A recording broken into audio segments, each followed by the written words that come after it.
hot cup of coffee isn't just for the early birds. You know, coffee is not a must, but a calm and relaxed mindset sure is.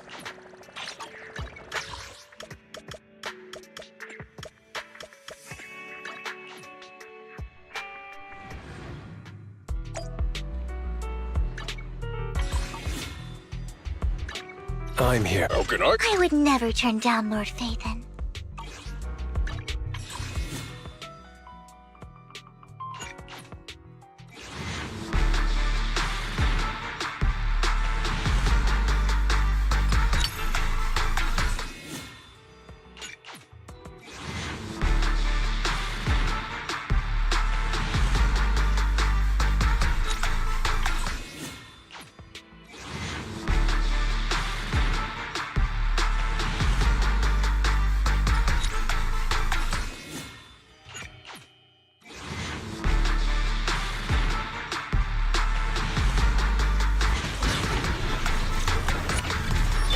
The shining golden side.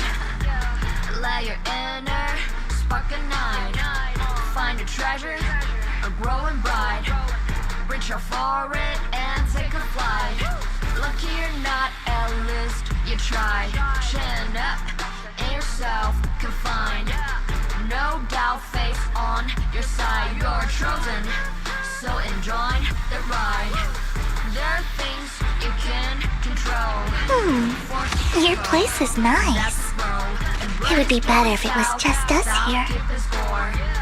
That's the essence, life's true goal. Not just trails and battles tough. Go take and drawing and simple stuff. Even when it's getting rough, take it easy, having fun is just enough. Yeah, the shining golden side. Let your inner spark ignite. Find a treasure, a growing bright. Reach out for it and take a flight. Lucky you're not, at least you tried. Chin up in yourself, confined. No doubt, face on your side. You're chosen, so enjoy the ride. There are things you can control. Fortune's fickle, that's its role. Embrace the result, stop keeping score. That's the essence, life's true goal. Not just trails and battles tough. Go take and drawing and simple stuff. Even when it's getting rough, take it easy, having fun is just enough. Yeah, the shining golden sun. Want to see the time? I would never turn down Lord Phaethon.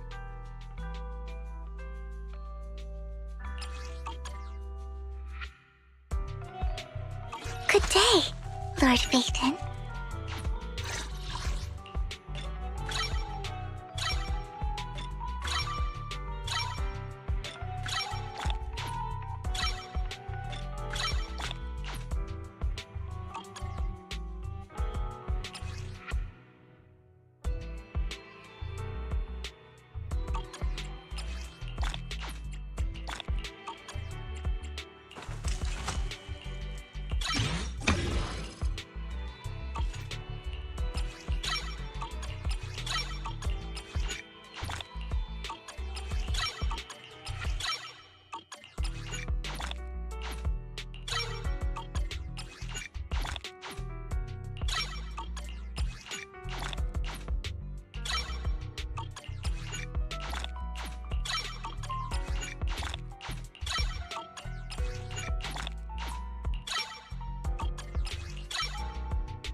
How can I help?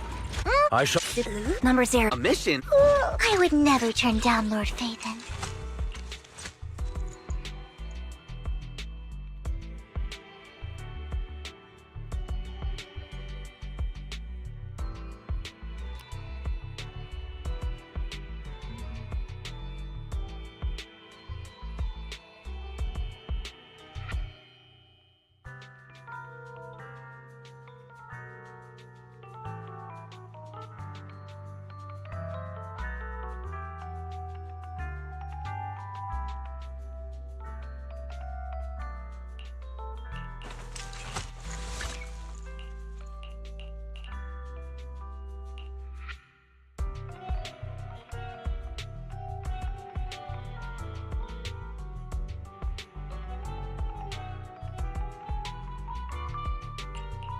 I would never turn down Lord Phaethon.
I'm here. I shall. I'm. You is the number. If you need.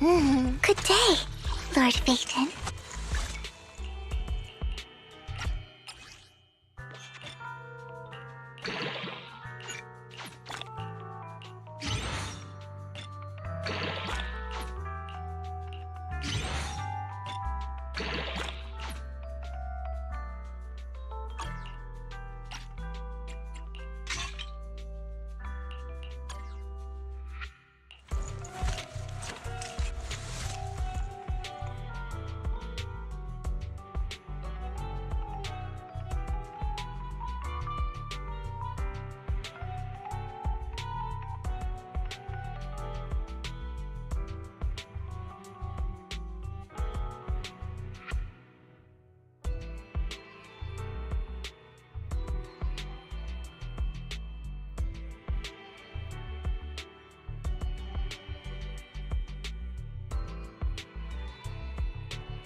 Good day, Lord Phaethon. Want to see the red scar? Did you? How can I shall. You is the number 0. If you need help. I would never turn down Lord Phaethon. Good day, Lord Phaethon.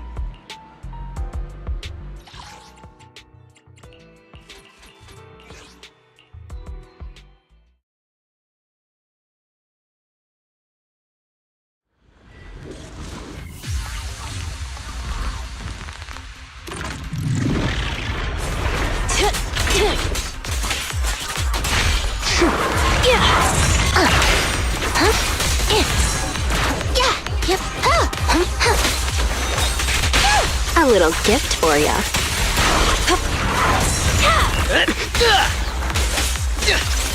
Hit him where it hurts.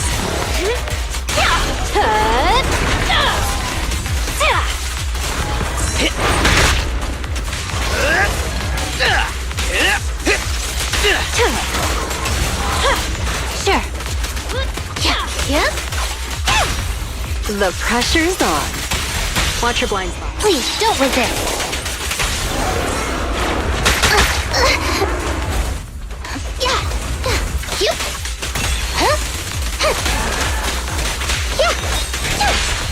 A little gift for ya.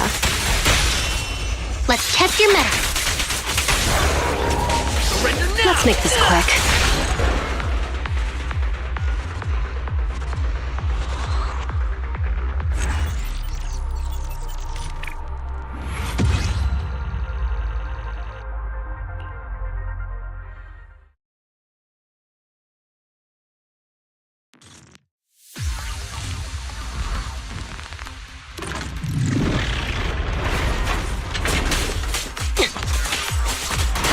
Allow me to. Yep.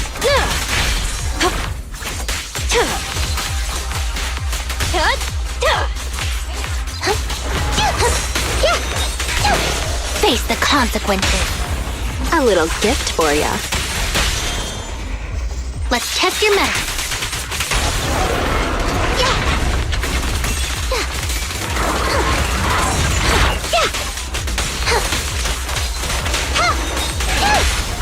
The pressure's on. Please don't resist.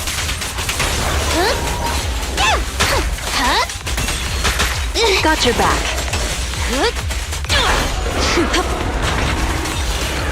Jane, it's time to rotate. Found your weakness. Let's make this quick. You walked right into this one. How do you like me?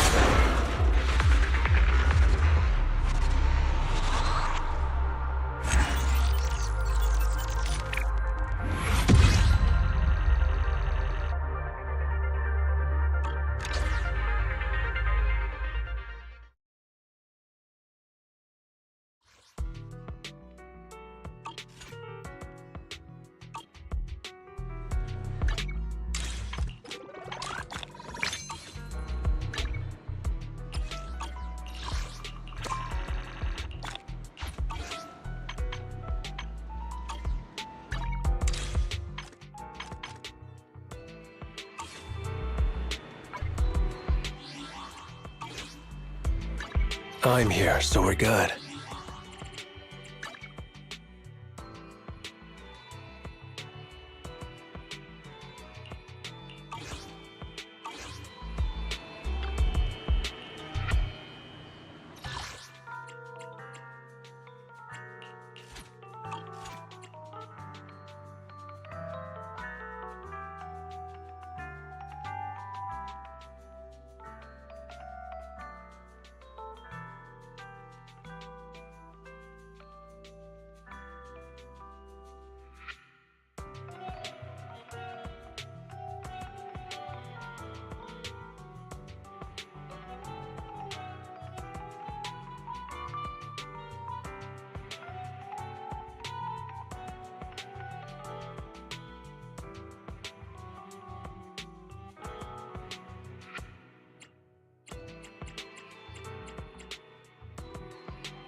The pressure's on.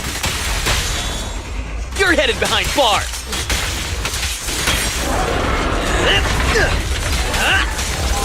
Jane!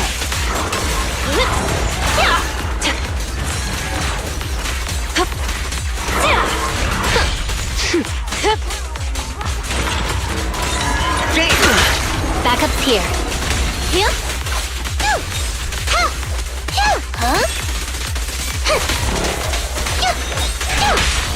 A little gift for ya. Let's make this quick.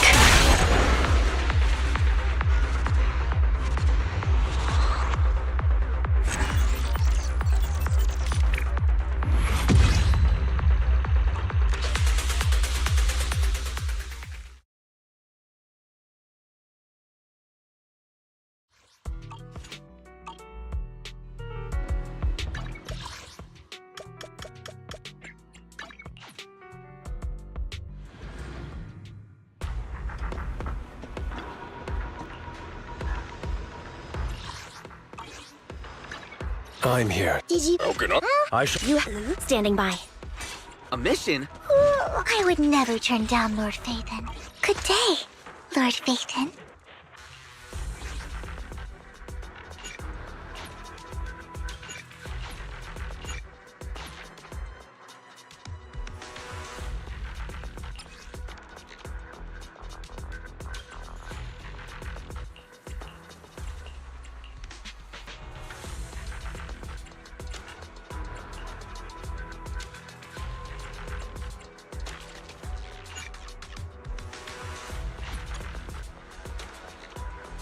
Good day, Lord Phaeton.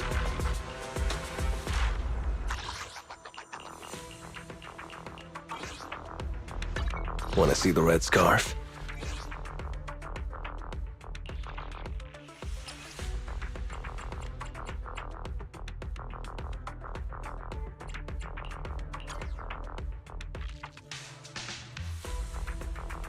Good day, Lord Phaeton.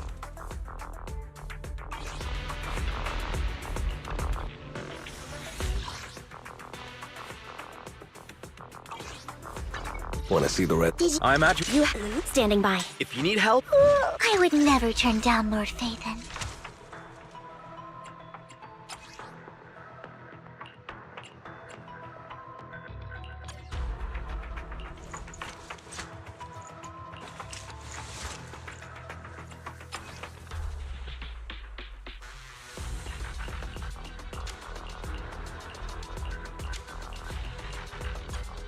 Good day, Lord Phaeton. I would never turn down Lord Phaeton.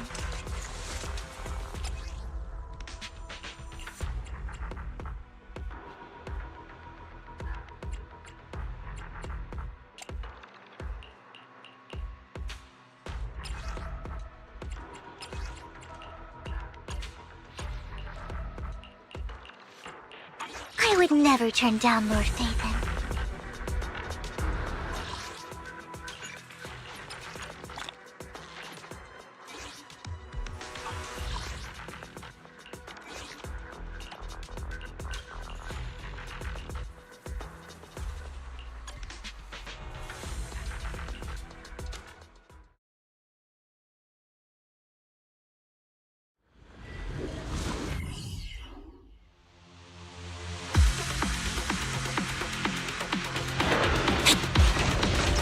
Saviors adjusting for wind.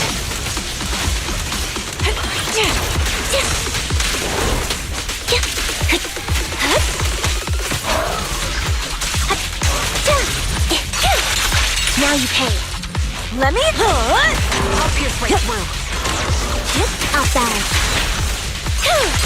What you deserve. Right on cue. Forward in position.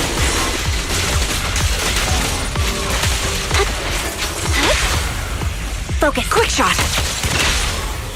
Want to recharge? Now you pay. Show no mercy. It's time. You're in Copy. my sight. I'll balance. Now you pay. Courage is power. Knowledge is too. Mind the voltage.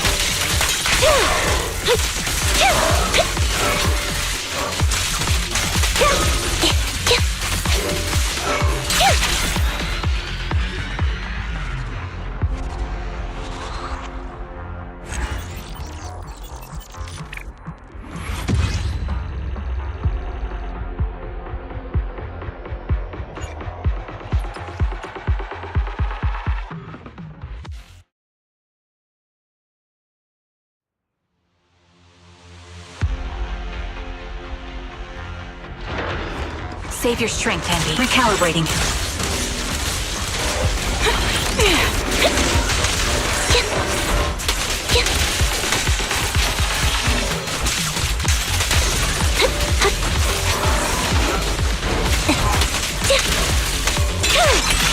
Let me go. Show no mercy. Copy. Now you pay.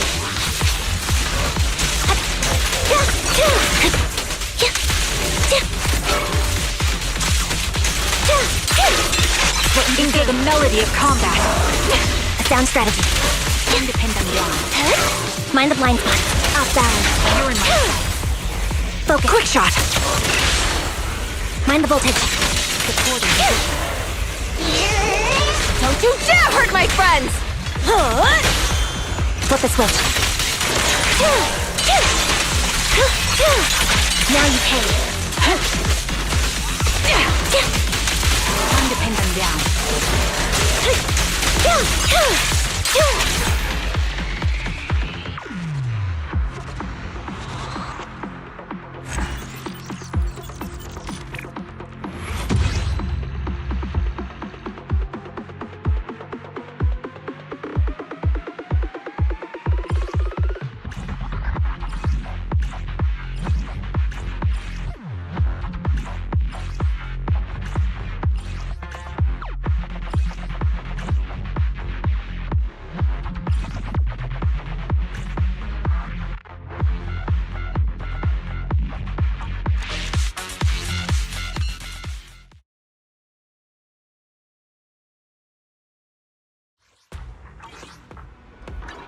I'm here, so we're... It's our... Okay. I'm at You standing. if you need. Good day, Lord Phaeton.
Stage is mine. In pursuit. Here. I see it. Scatter. My blade is away. Surrender.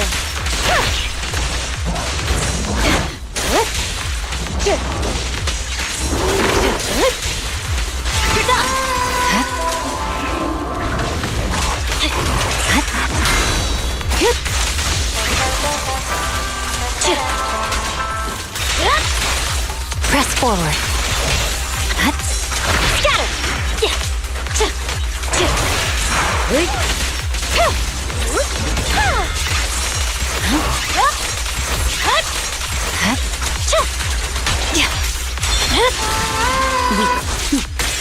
Mind and body. Resistance is futile.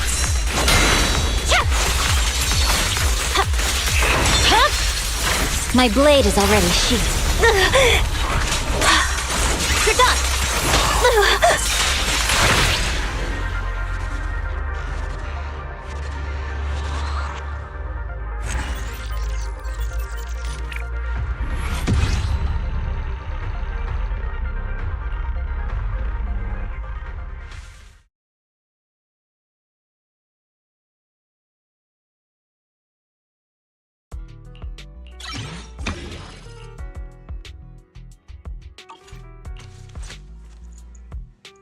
I would never turn down Lord Phaeton.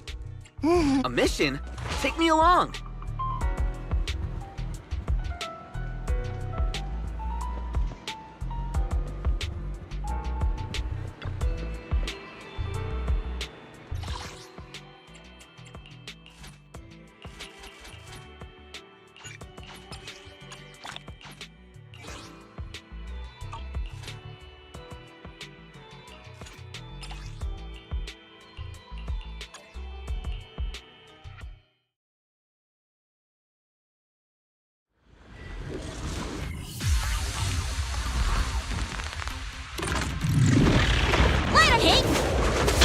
Relax, I'll leave some for you.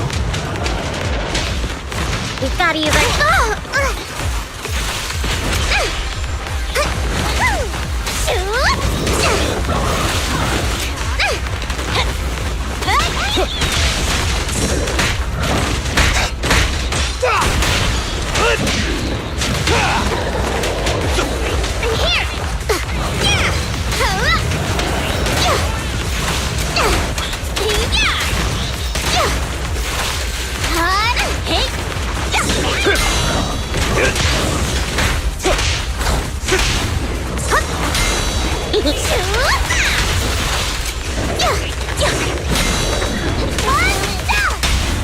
Let me show you how it's done. Come on. Drink slow and win home.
Good day, Lord Phaeton. Good day, Lord Phaeton.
わたわた。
The shiny golden side. Let your inner spark ignite. Find a treasure, a growing bright.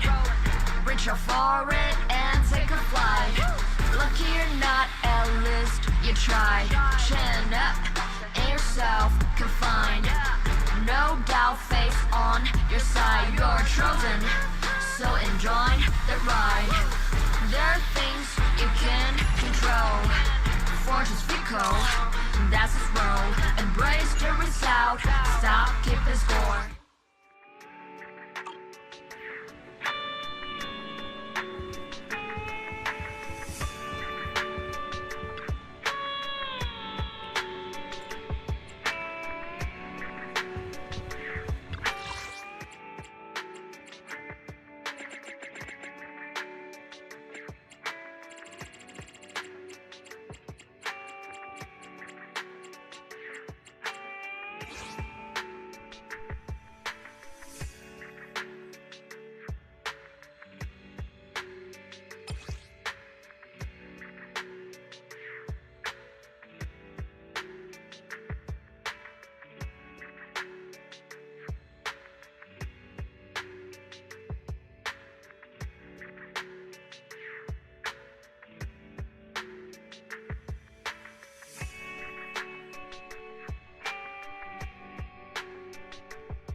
filthy hands off.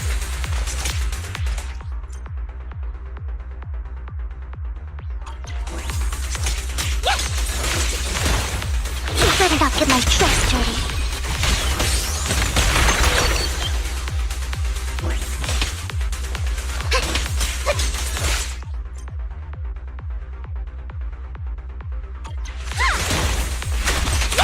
Okay.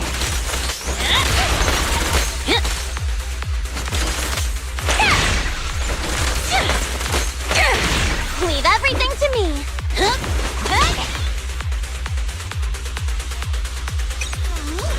More filth.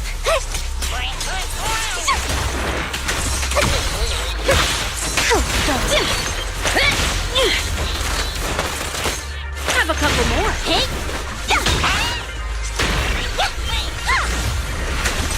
Does it ever end? You better not get my dress dirty. You ran.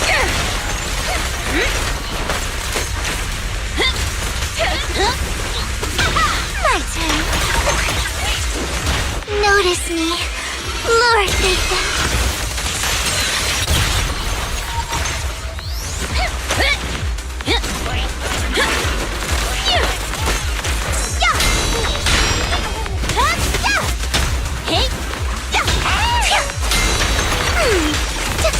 I'm here. Here we go!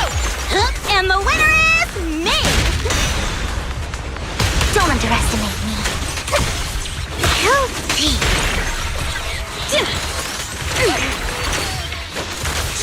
Be careful. Command demolition!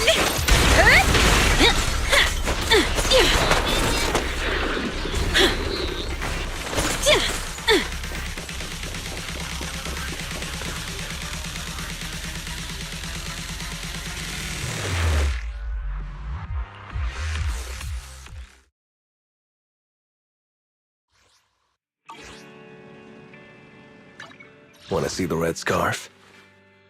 Did you? I'm at. You have. He's the cut standing by. If you need. I would. Let's. Good day, Lord Phaethon.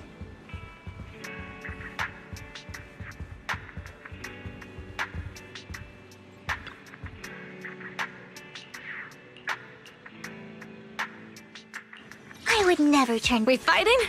This is. I shall follow your orders. I'm at your. Erratic. I'm here. It's out. Want to see? This. Erratic. I'm here. This attach. Wanna. I am. What? Erratic. Want to see? Come on, let's get to work.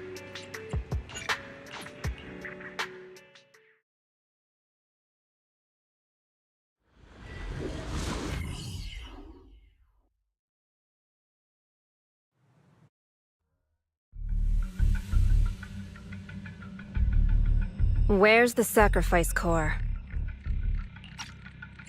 Camille, you really think I'd stroll around with something this important?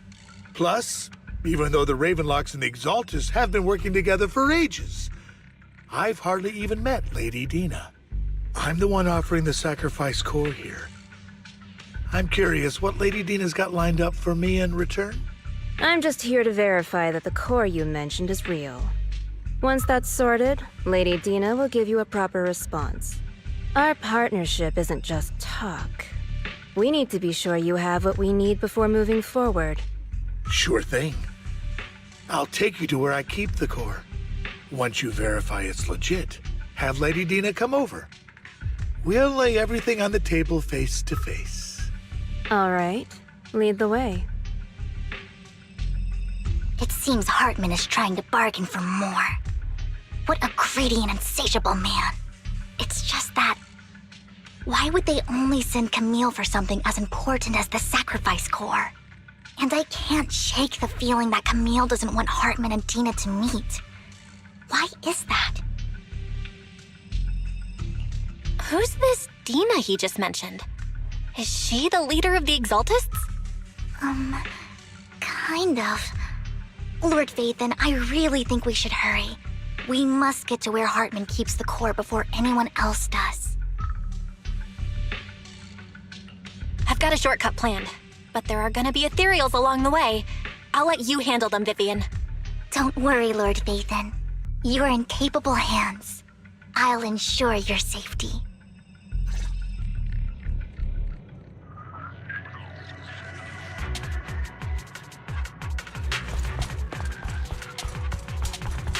Ethereals! Stay away from Lord Sathan!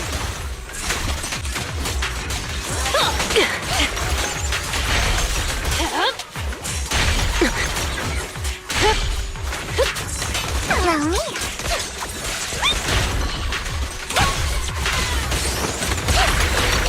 Sure. Fool. Don't touch me.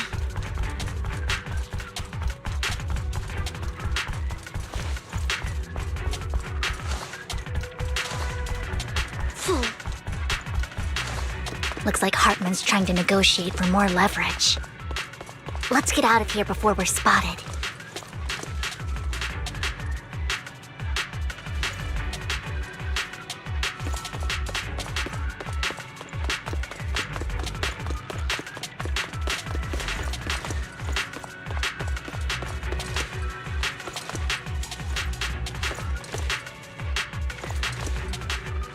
Don't touch me.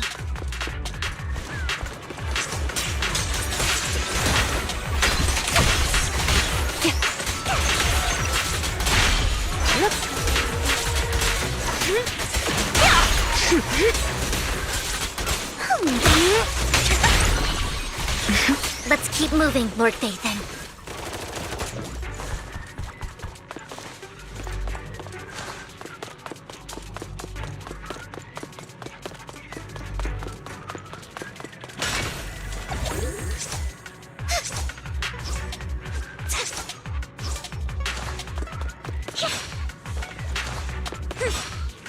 Fool. Don't touch. Fool.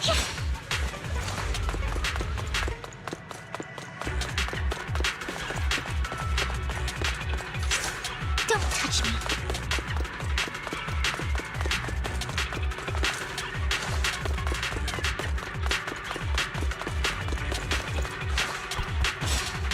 Fool.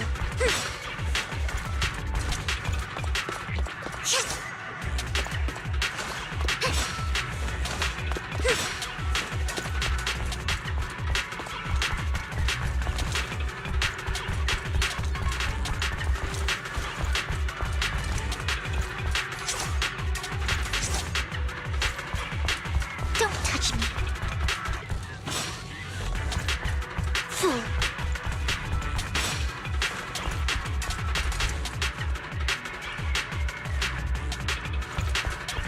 Don't touch me.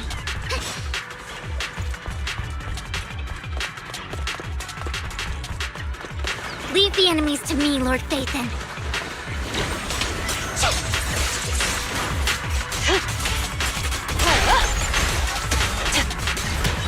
Just this once. Sure. I'll make it painless. Allow me.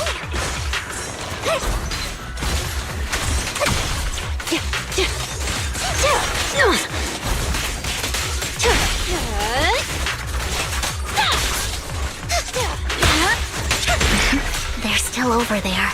It looks like they're arguing. This is our chance. Let's hurry.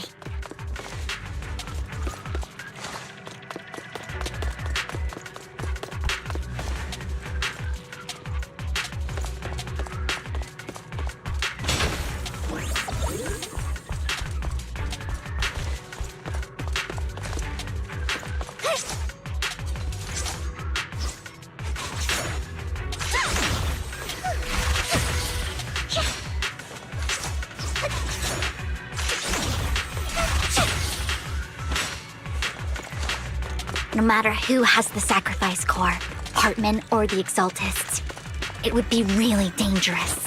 Our best move is to seize it before they do and destroy it.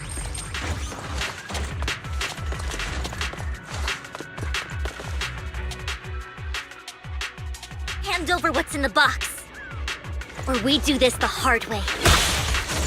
You sure talk big, little girl. Let's see if you can get past me first.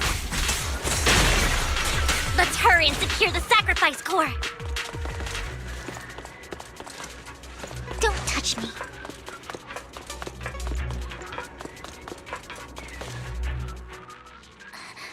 Lord Vathan, the box is empty. So Hartman never kept the core here to begin with? How did you even find your way here? Where's the core in the box? What did you do with it? You call this keeping the sacrifice core safe?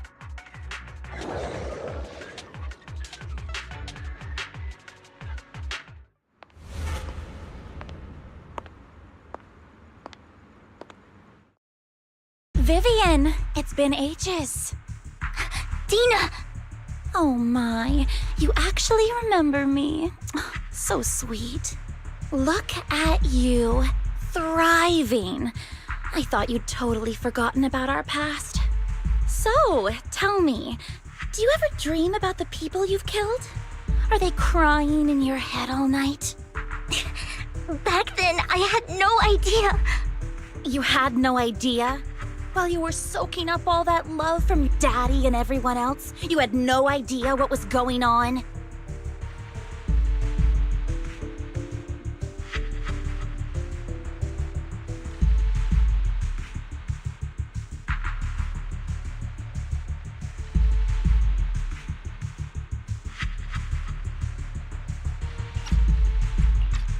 I wasn't... Lady Dina, Miss Vivian didn't actually... Camille, when did I say you could meet up with Hartman today? I just wanted to make sure the sacrifice core is legit. I was worried Hartman might try to pull a fast one on us. Really? So loyal. I thought you'd be more like the old days. Just a few words from Vivian, and you'd be plotting my demise. Just like what you did with Father. I won't, Lady Dina. Don't even think about betraying me, Camille. You owe me for what went down back then. However, I do understand your worries. This core, it's fake. No way! I got this straight from Hugo! It can't be fake! How can you just claim it's fake without any proof? Ugh, seriously?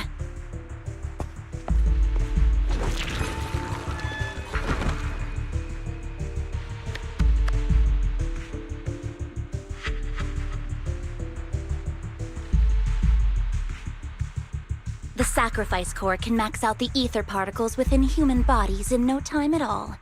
But look at your little subordinate. How uncouth. He's making noises like some animal. Can you shut him up? So annoying. The masterpiece Father made for the Creator isn't this worthless piece of junk you're holding. So, the real core. Vivian, where do you think the sacrifice core is really at? I don't know.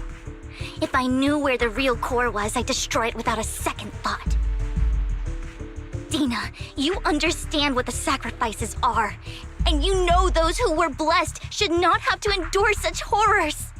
Oh, they shouldn't have suffered those horrors. Weren't you the one who decided if they'd be blessed or not? If it weren't for your tears, how would they have encountered such misfortune? How self-righteous, Vivian. Their fates were in your hands. It was you who brought disaster on them. Landon just needed an excuse. He needed someone to blame. Whether I shed tears or not, he'd treat living beings as mere subjects for his sacrifice experiments. Dina, you know all of this. Landon even went so far as to sacrifice you. Shut up, shut up, shut up! Father did it for his great cause. Vivian, why do you always mess everything up for me? Everything! You did it before, and now again! You just had to ruin my plan. I was so close to fulfilling Father's last wish. If you don't give me the sacrifice core, be prepared to become food for the ethereals. I told you I don't have the sacrifice core. Otherwise, I would have destroyed it already. Lord Phaethon, Find the right moment to retreat. She can be quite unpredictable when her temper flares. Oh, really? You don't have it? Then I suppose there isn't a reason to keep you alive.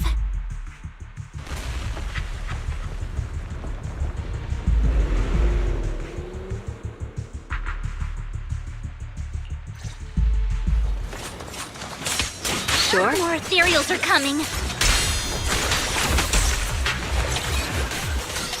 Let's make this quick. Don't get hit. Hurts, don't it? That are too many. There's no chance to get out of this. You better not get my chest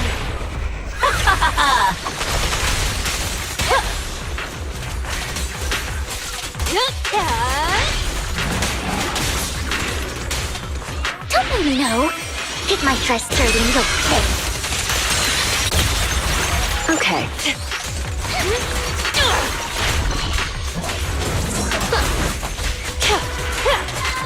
Watch your blind spots.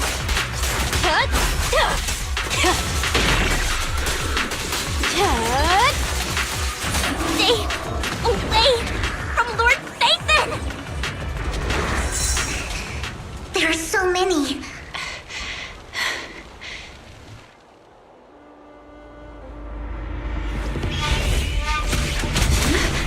It's ink?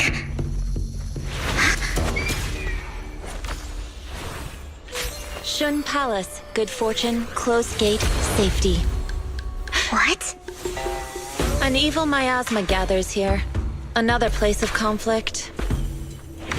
If you wish to avoid disaster, then head southeast.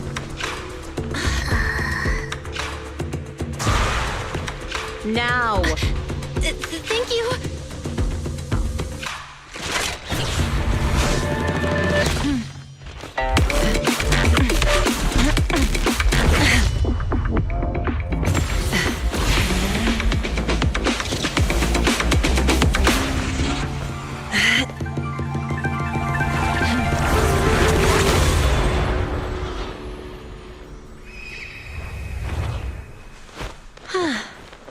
Finally, peace and quiet.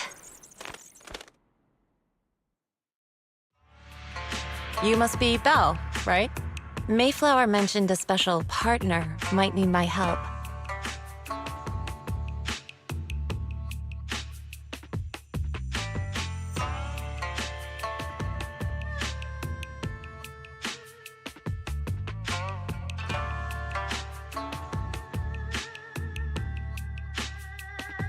Can I ask, who are you? I'm the 13th generation master of Yunque Summit. You can call me Yixuan.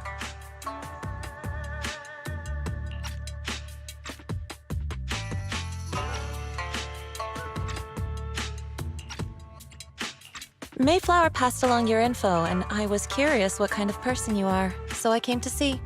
At first, I thought it might be a hassle, but your energy feels really calming. Quite nice, actually.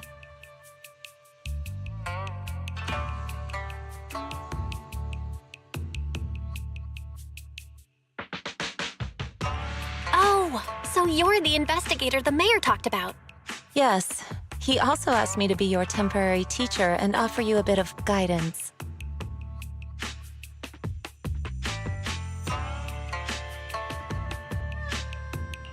Guidance? What exactly does that mean? Unfortunately, this isn't the right time or place to talk. I have some investigation work to catch up on, and it seems you've got quite a lot on your hands, so let's part ways for now. I'll find a good time to visit you soon.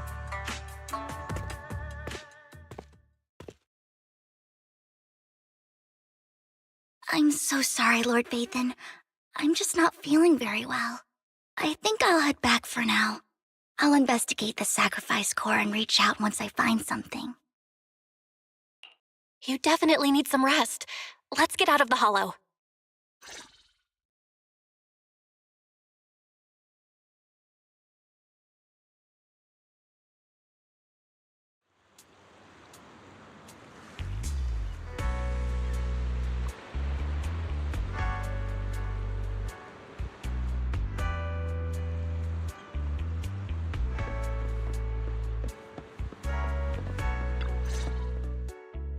Lord Vathan, are you going to rest now?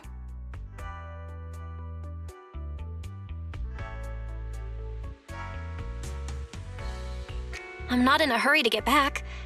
You've been kind of off since we got out, and it's got me worried. If something's bugging you, just spill it if you want to. I'm a pretty good listener, you know. I didn't mean to keep my past from you, Lord Vathan. When I was little, people thought I brought misfortune, so no matter where I went, no one wanted me around for long. Then, one day, Landon adopted me and brought me to the Exaltists.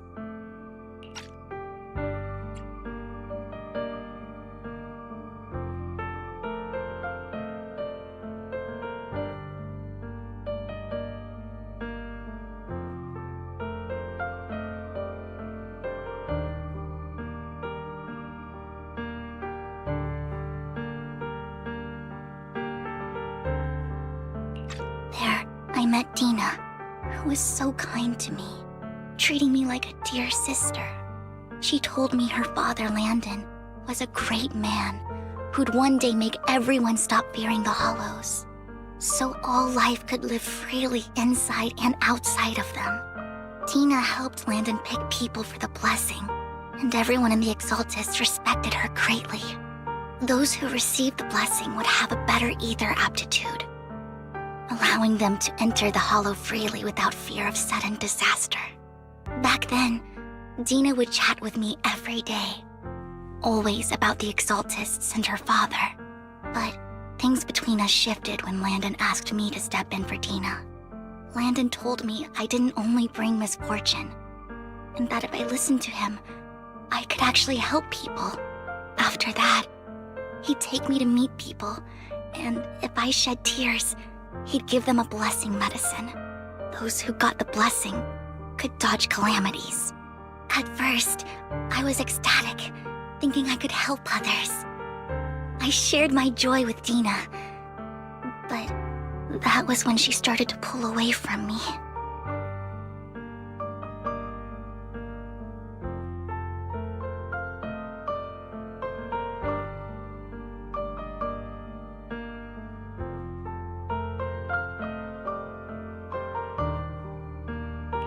The blessing medicine.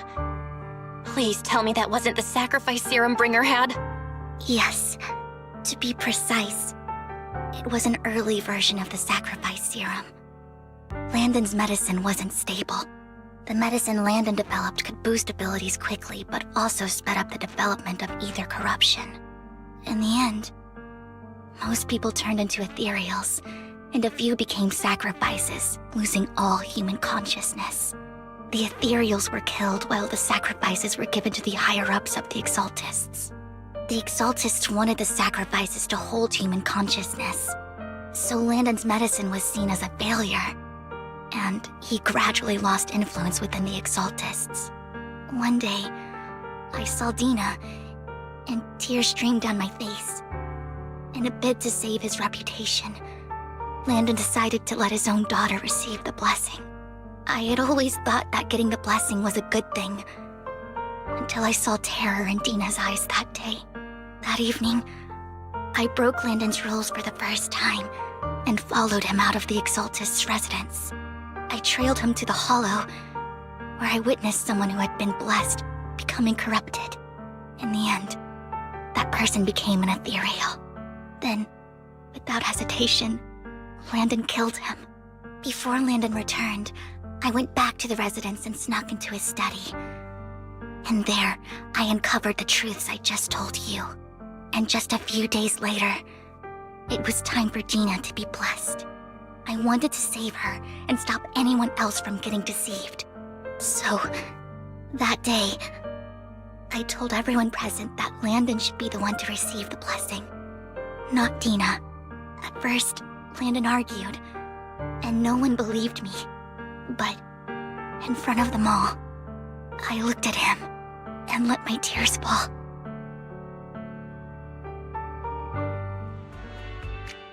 Lord Landon, please accept the blessing.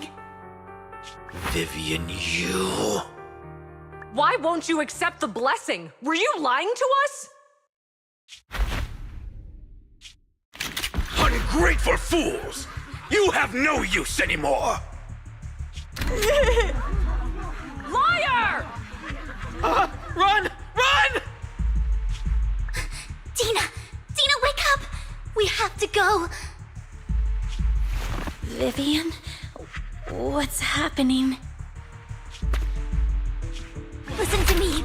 Lord Landon's so-called blessing isn't...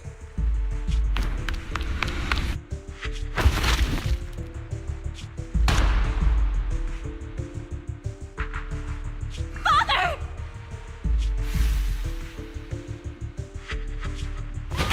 No, I was just. Mom, I want to go home. It's got nothing to do with us. This is just what happens when you don't accept the blessing. Vivian, was this you? Tina, I just didn't want you to accept the blessing. Everyone who does ends up... I just don't want to lose my father. You knew? If you knew what he's done, you...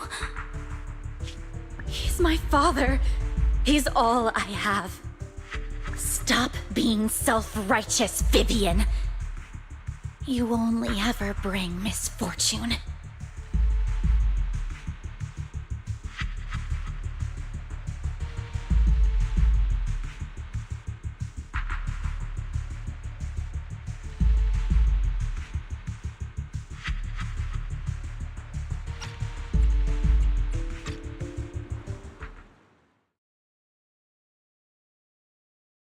I thought once Landon was gone, Dina would leave the Exaltists.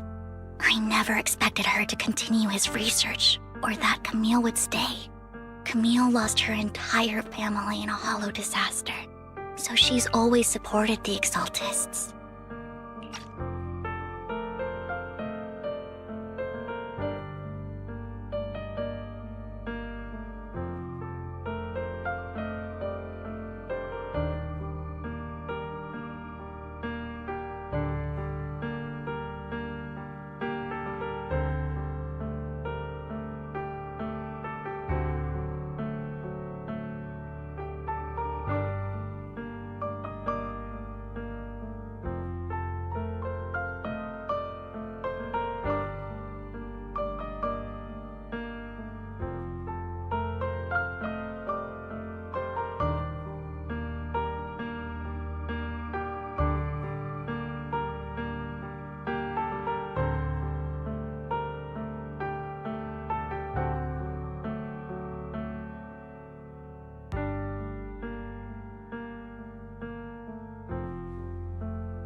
She's not a bad person. She's just someone searching for hope. She joined the Exaltists very early on, and even watched Dina grow up.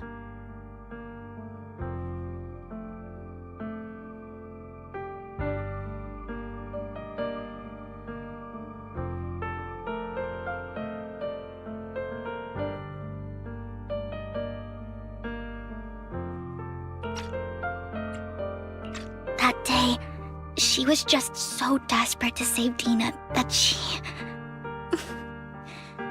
All these years, she's been following Dina, taking care of everything out of guilt, I think.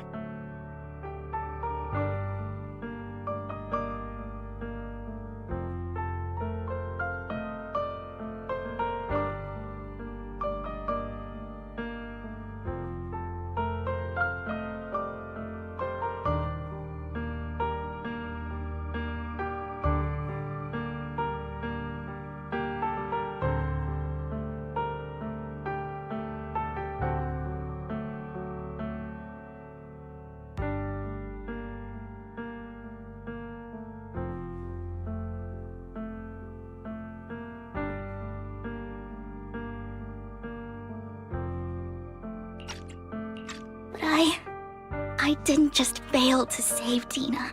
I trapped her. I see misfortune approaching, but I can never change its course or avoid the bad ending. Maybe I really am a bringer of misfortune. No way. You're not the one bringing bad luck. Whatever went down with the Exaltists, Landon used you. As for Dina and Camille, they know the truth, and they just made their choices. The Hollows and the disasters they caused took more than just their loved ones. But not all survivors cling to obsession and hatred like they do. Lord Phaethon.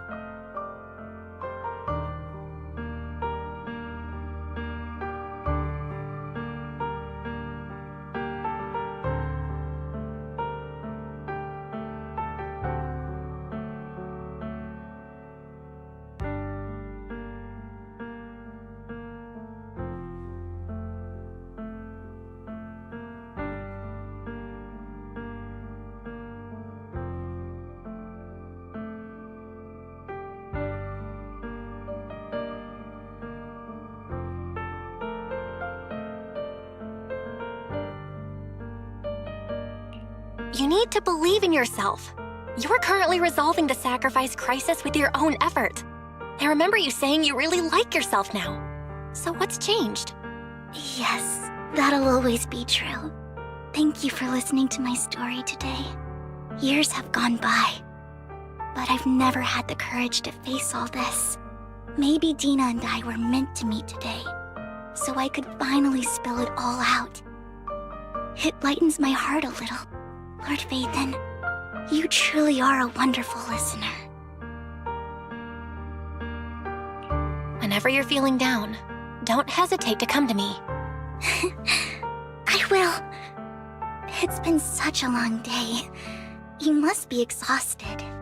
I'll track down the location of the sacrifice core and let you know what I find. Good night, Lord Phaethon.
Shawl, I didn't expect you to be working here.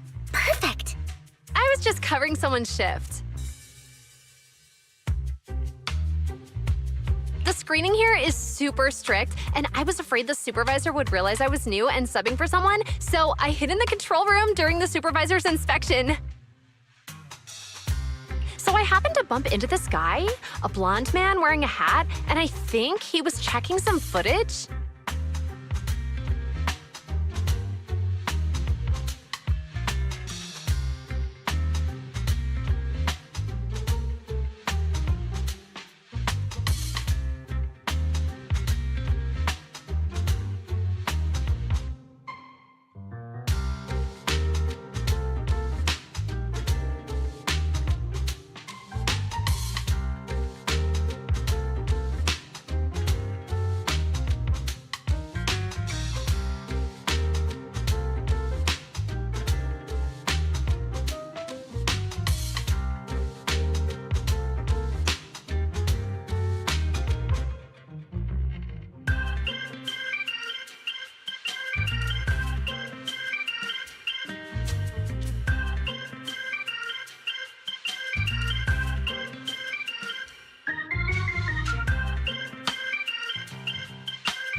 Then he logged that footage into the tape he brought.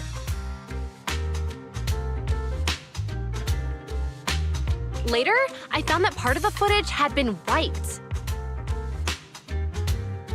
Blonde, wearing a hat. Could it be Hugo?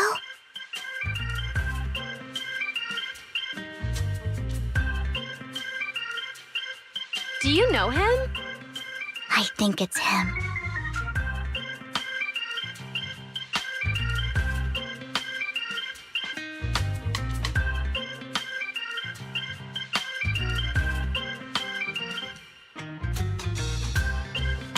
If it were Hugo...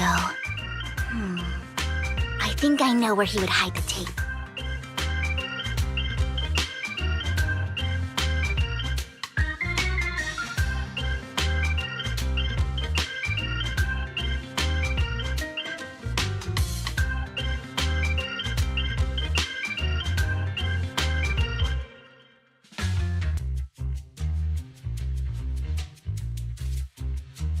Thank you, Shaw. You were a big help. Great! You also helped me a lot when I started working. I used to make mistakes all the time. If it weren't for you cleaning up my messes, I would have been fired ages ago. So I'm happy I could help you too. All right, go ahead and do what you need to do. We'll catch up another time.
If I'm not mistaken, you and Vivian share the same goal.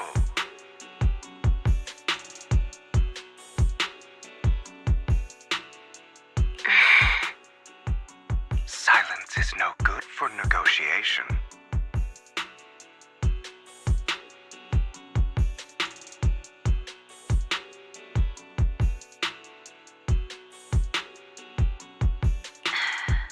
I just don't want Dina to reach a point of no return.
こんにちは。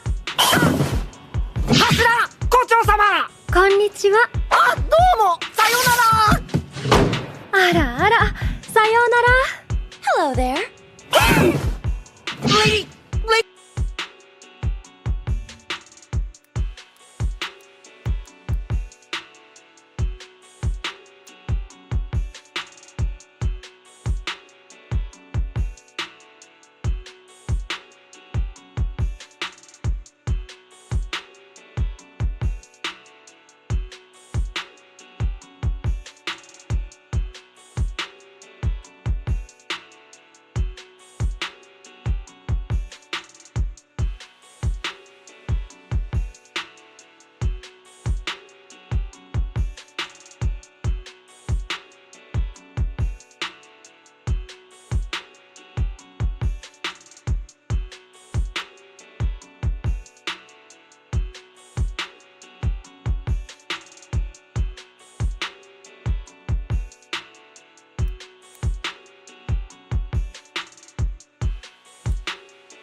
Hasn't she already reached that point with what she's doing? The formula for the Landon serum was lost, but a batch survived, and Dina was able to develop a substance that can be used for mind control. She's trying to combine the two to make sacrifices that would obey human commands.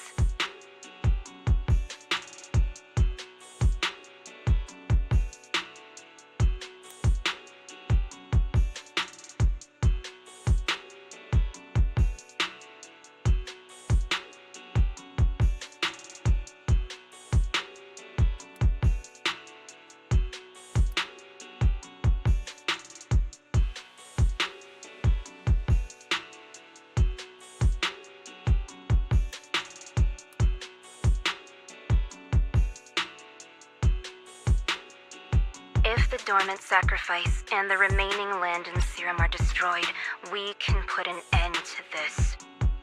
Dina's concoction can't create sacrifices on its own. And the sacrifice core? That belongs to the creator, not her.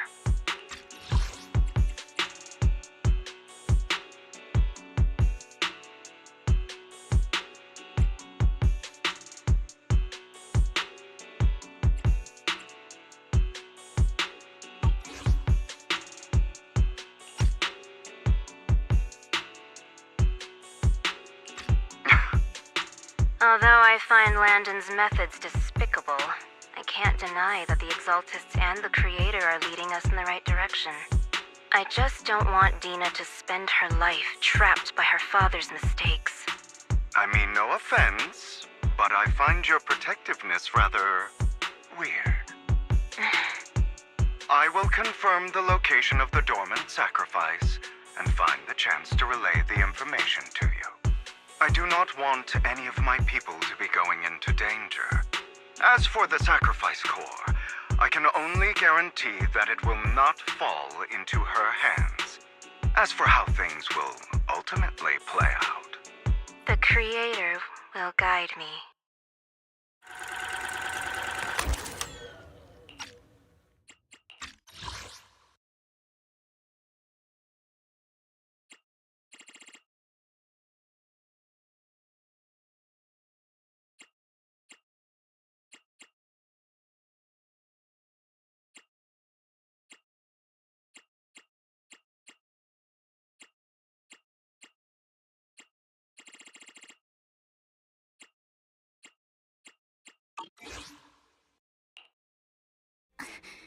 Camille was actually destroying the dormant sacrifice?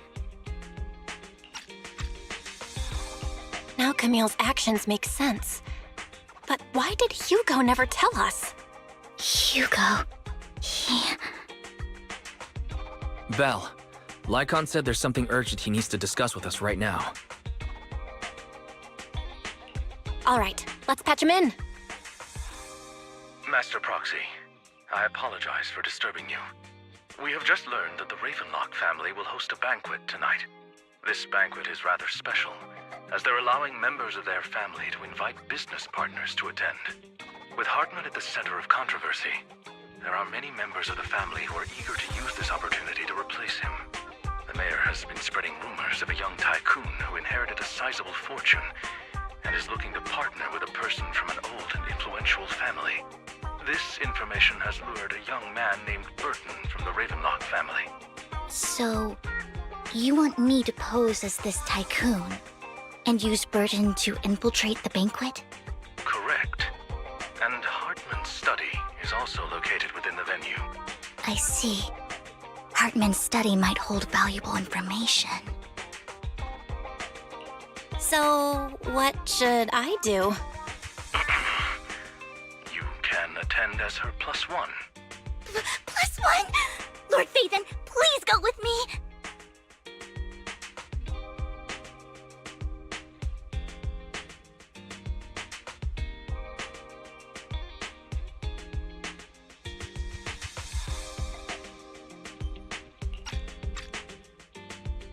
Master Proxy, it seems Miss Vivian requires your presence, so...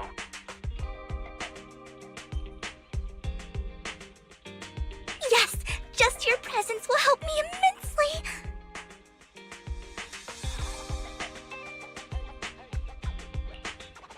All right, then let's go together.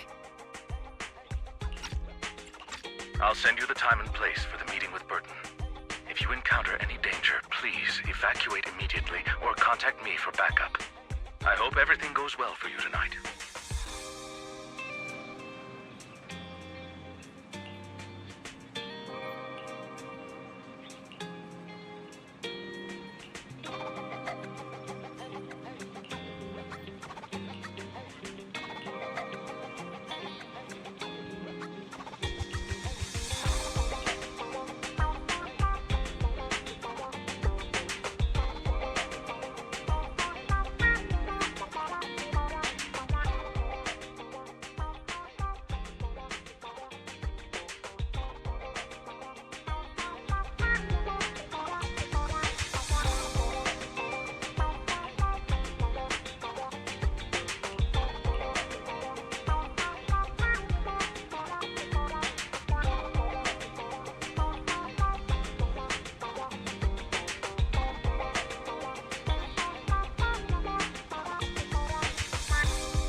Miss Banshee, I believe I've shown you my sincerity.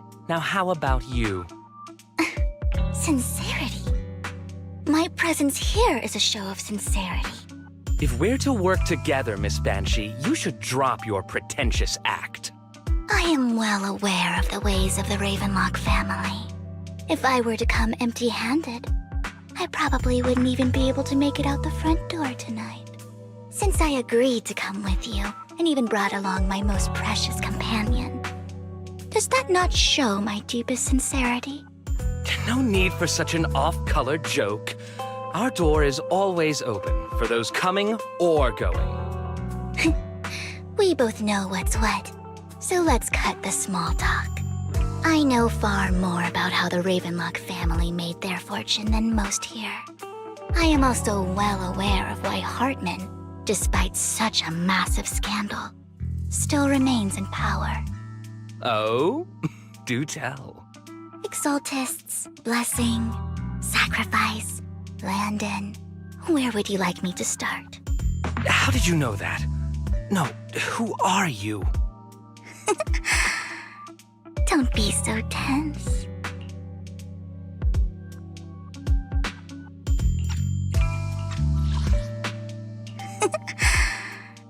Don't be so tense.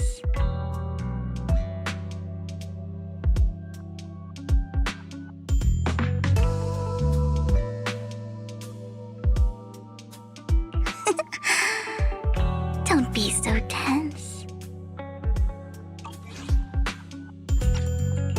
If I'm not mistaken, it's about time the banquet began. My companion and I are practically famished. Is this how you treat your guests? By letting them starve? Perhaps when we've had our fill, we'll remember where the sacrifice is hidden. You know where the sacrifice is? So, can we go get something to eat now? And I'm also looking forward to receiving a special dessert from you. We can discuss what you wish to know while we enjoy dessert. Of course. I wouldn't let such an important guest discuss matters on an empty stomach. As for dessert, I will prepare it myself, and I guarantee it will satisfy you. I'll come find you later. I wish you a pleasant evening.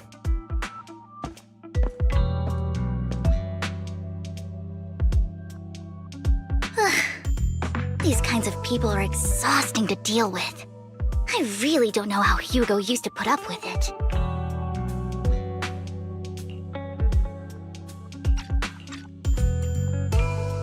Wow, you were so cool just now. Like a powerful, noble lady. You sent Burton packing with just a few words. It's just some techniques Hugo taught me. Like that dessert I mentioned. It means I want them to offer more if they want to come to an accord. Fortunately, that old fox Hartman is terrified of losing power. He's definitely keeping the destruction of the sacrifice and the fact that the sacrifice core is fake hidden from the other family members. Otherwise, Burton wouldn't have been so willing to raise his offer.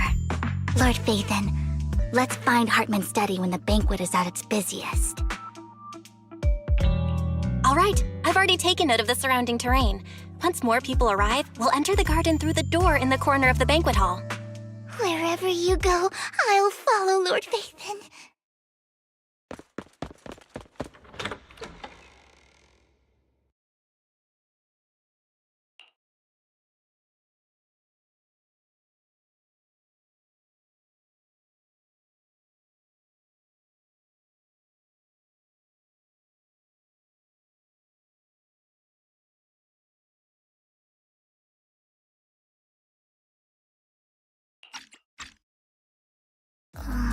Isn't this going a bit too well? The security around the manor is really strict, but inside might be more lax. But just in case, let's tell Lycon. Right. Having some backup would be safer. Let's check Hartman's recent correspondences for clues. I still have concerns about the sacrifice core. Right. Though the core he gave Dina was fake, Hartman might have left a trick up his sleeve and hid the real one. Then let's split up.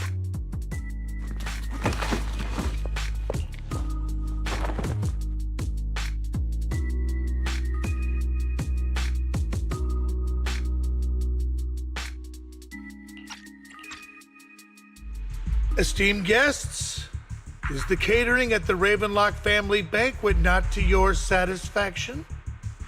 So much so that these two distinguished guests felt the need to come to my humble office to scavenge for food.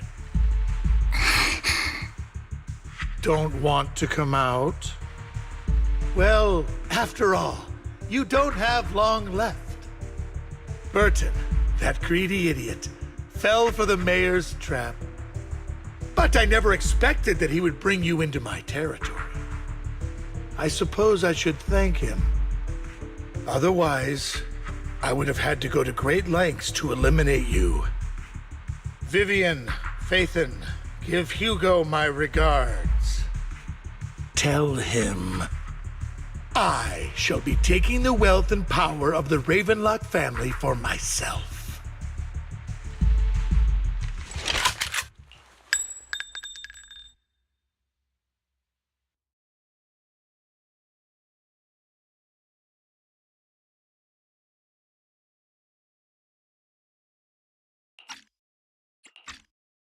The bullet!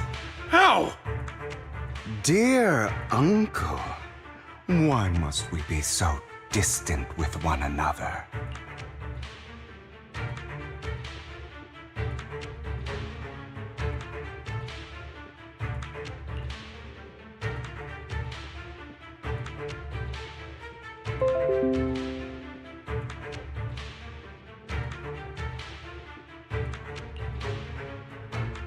You can just tell me what you want to say directly.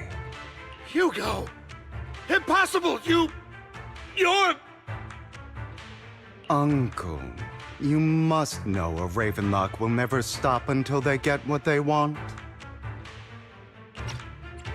Did you really think I would be defeated so soon, when I have yet to trample you into the dirt? You filthy bastard! You only know how to resort to these petty tricks! Petty tricks?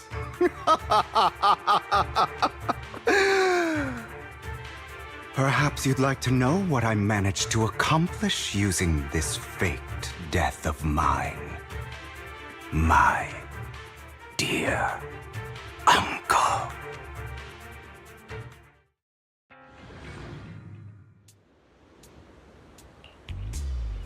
Faking my own death. Hope it's all worth the theatrics in the end.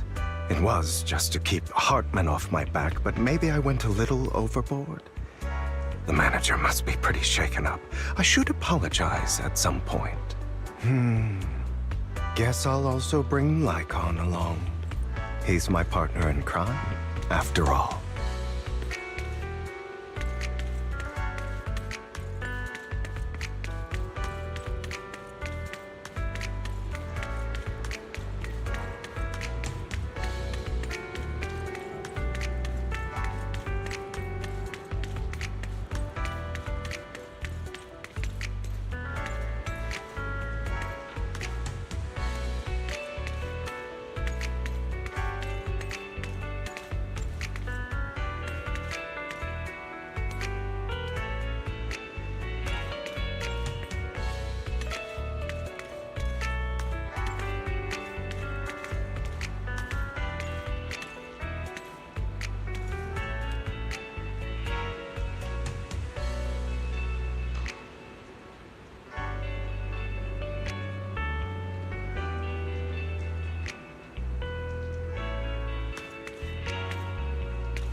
You're late. So strange.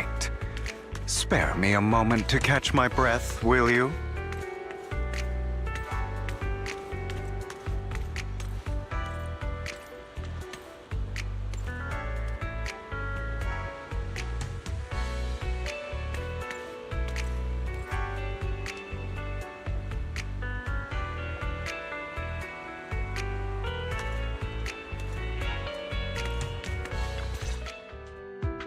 You're taking longer to rest than I expected.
Lycon, you think too highly of my physical capabilities. Well, thank you for your cooperation.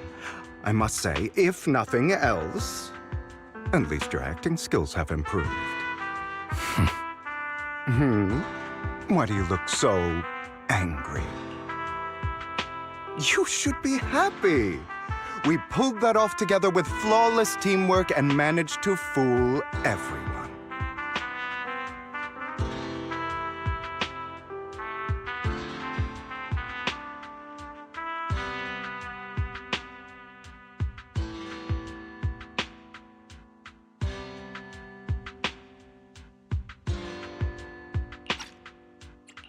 Drop your foolish facade. I'm glad you still remember the code we set all those years ago. And thank you for ensuring your sleight of hand didn't deteriorate. Oh, right. I should also thank the blood bag hidden in my clothes and our other props. Do you remember when we last used this trick? It was probably ages ago. Sometimes I really don't understand you. Have you never thought about what the consequences would be if I didn't understand your code? If I decided against helping you? Or if I just couldn't control my strength properly?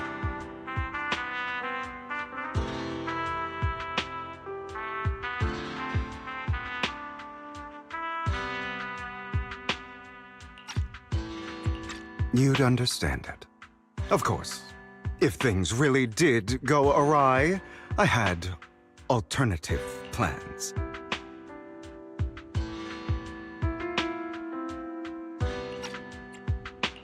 You wouldn't be so arrogant as to think I'd bet everything on you, would you?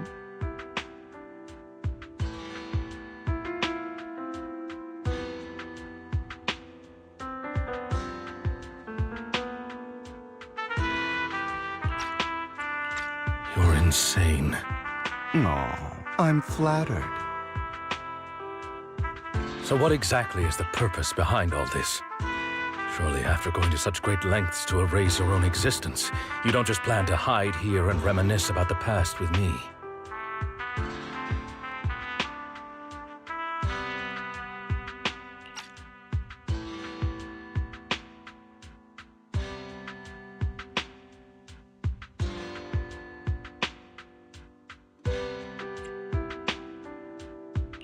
Don't try to brush this off. I've already helped you enact your plan. Tell me the truth. Don't get your tail in a twist. I have more plans that require your assistance, so naturally I would not hide anything from you. Simply put, as things stand, whether as Hugo Vlad or as Mockingbird, I am doomed to die. Seems you've made quite a few enemies. As a member of the Ravenlock family, I negotiated with Edmund and managed to obtain resources from Tops for my future plans. I also confirmed what attitude they held toward your master, the Mayflower family. Meanwhile, I used my identity in Mockingbird to strike a deal with Hartman and gather information on their collaboration with the remnants of the Exaltists. That's where I got my intel on what Bringer left.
Oh, by the way, the crime declaration letter that your dear mayor received, that was also sent by yours truly.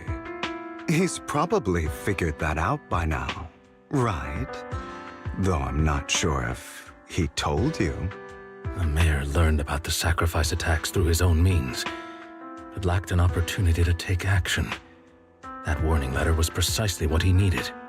You aren't hopeless yet. How delightful. In short, I'm more well-informed than your lot because I get around, dealing with all these different important figures.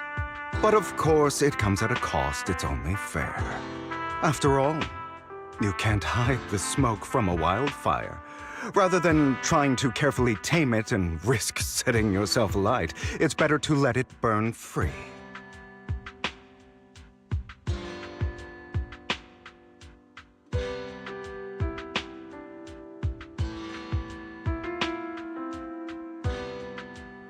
When I helped you put on your little act, killing you in front of everyone, you left the sacrifice core to Hartman. That was intentional too, then?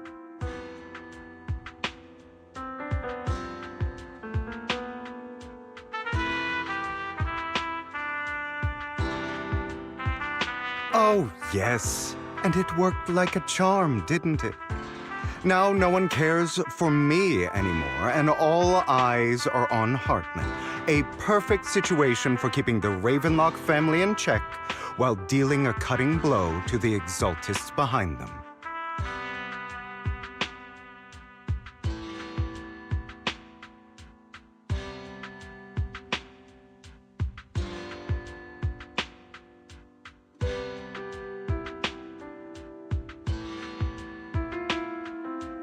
Another crucial point is Vivian and Phaethon.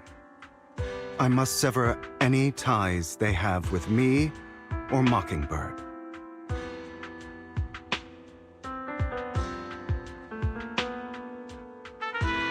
Although I feel bad for Phaethon about what happened, but it had to be done.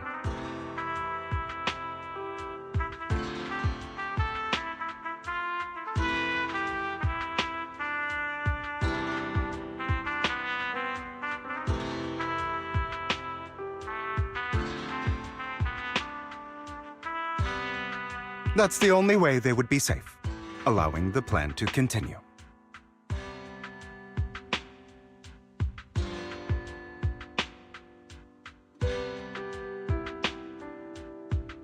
I noticed that you never turned your blade toward Master Proxy. So, those words you said back then were also... I will bloody my hands. I will carry the weight of my sins. I will become the Abyss. Obviously, it was all an act. My acting has always been impeccable, as you know.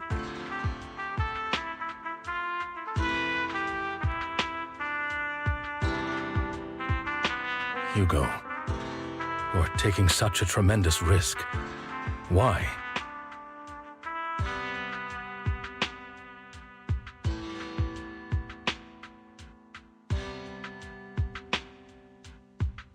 Would you believe me if I said it's for justice?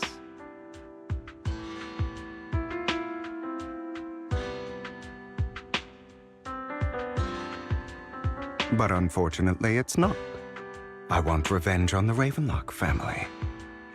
And I will make sure that despicable excuse for a human being, Hartman, suffers a slow, torturous end. Of course.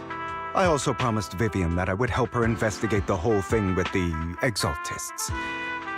That's all.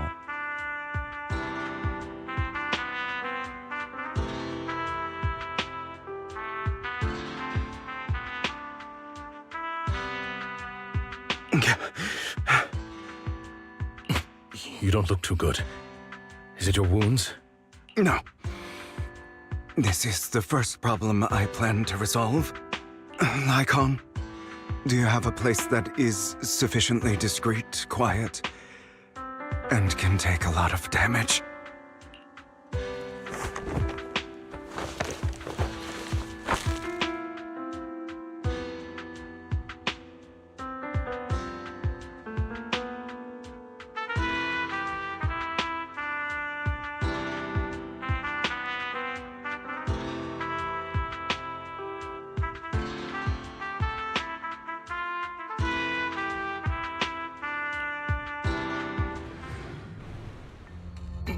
What exactly are you doing?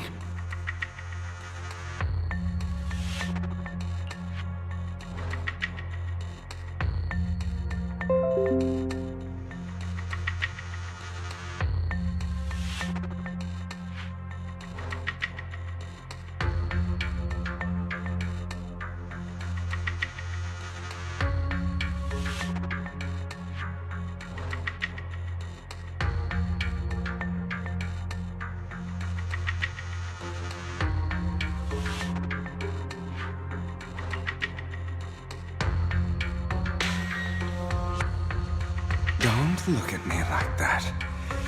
If I didn't have to do this, I wouldn't. Hartman recently obtained a bizarre substance, most likely from those crazy Exaltists.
After use, it allows control of the victim's mind.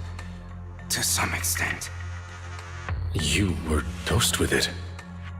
To be more precise, Lycon, I deliberately allowed Hartman to put this drug in my cup to facilitate our previous collaboration.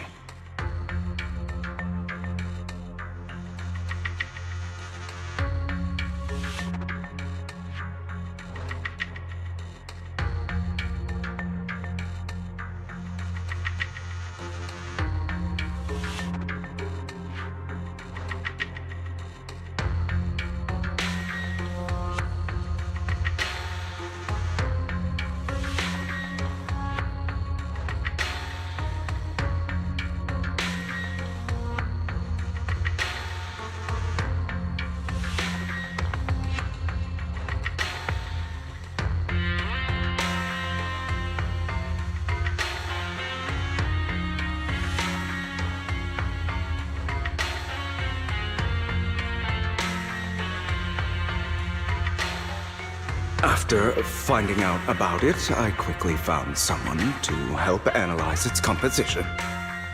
The good news is he gave me a very low dosage, perhaps because he was afraid I might notice. There's a different medication that can delay its onset, preventing me from actually being under his control. I simply need to put on a show in front of my dear uncle. The bad news is that currently there is no antidote.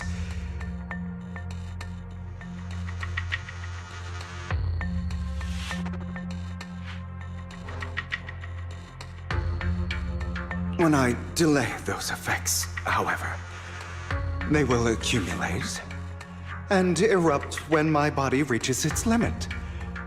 It may even break my mind.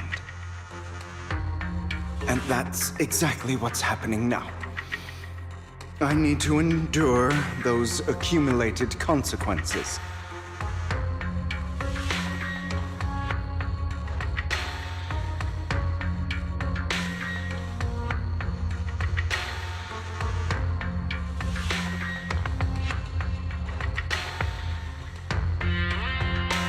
So, I will lock myself in this room for however long that takes. I've tied my limbs to prevent me from smashing this place or accidentally hurting myself. Anyway, after you leave, do not open this door, no matter what you hear. I recommend seeking professional medical assistance. This is advice I received from a doctor. Or are you saying you don't believe I can make it?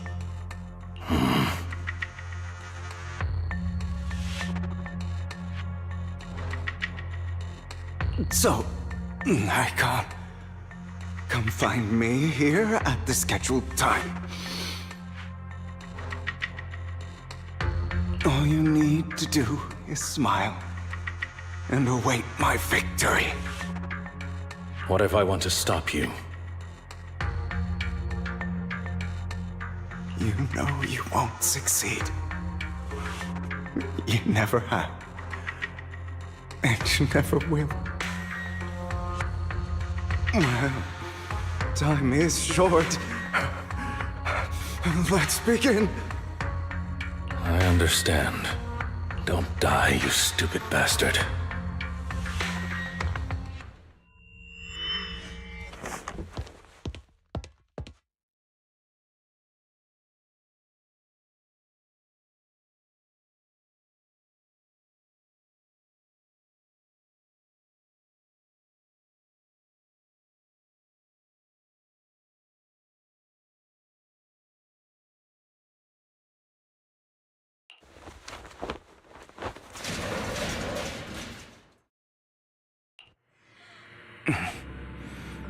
Is this because the side effects haven't worn off yet? Lycon's late. I'm surprised. Or is something wrong with time itself? Looks like someone's over there. Might as well go ask.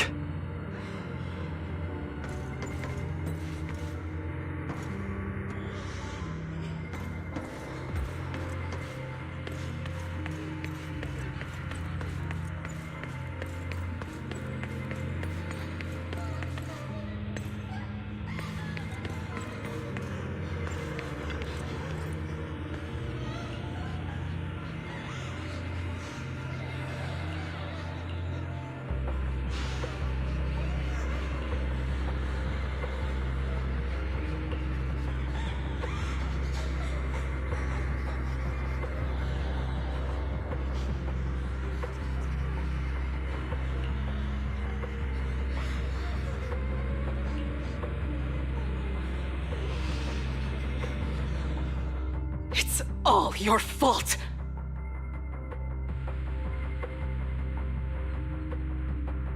I wish I had never given birth to you!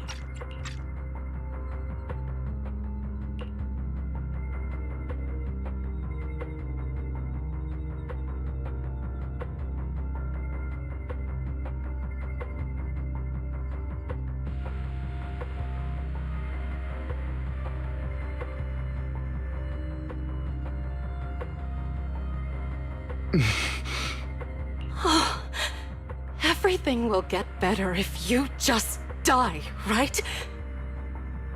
If you die, he'll come back. We'll have another, more perfect child. One who will inherit the Ravenlock family bloodline. Then I'll be able to escape this pain. So, Hugo, for the sake of Mommy's happiness, just die, okay?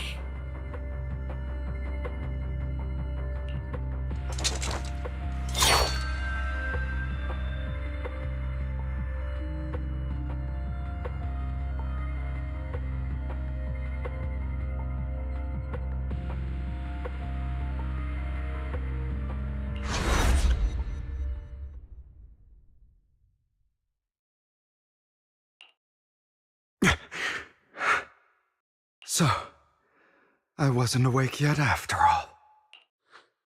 That's because you don't want to wake up again. Who are you? I am you. Hidden deep within your heart. Your most true self. You want to kill her, don't you? Your so-called mother. Every time she beat you without reason, when she tried to gouge out your eyes, when she sold you into that hell, laughing all the while. You wanted to be the one to end her life. Why not admit your hatred? As you are, you can hunt her down and make her pay for the living hell of a childhood she made you suffer. Yes, I hate her. I hate her because she was foolish and shallow, greedy and stupid. I hate her because she doesn't deserve to be a mother. She did everything she could to try and get into the Ravenlock family, believing she could live a life of luxury without having to do anything and never realizing she was a pawn, discarded from the very beginning. So she chose to blame me. Blame me for my heterochromia. Blame me for my very existence. But I won't kill her, because I know it won't change anything.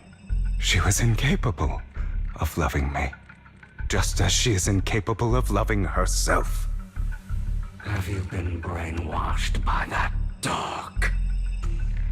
Keeping up the act of being some magnanimous and forgiving fool? Don't compare us. I've simply come to understand love or hate.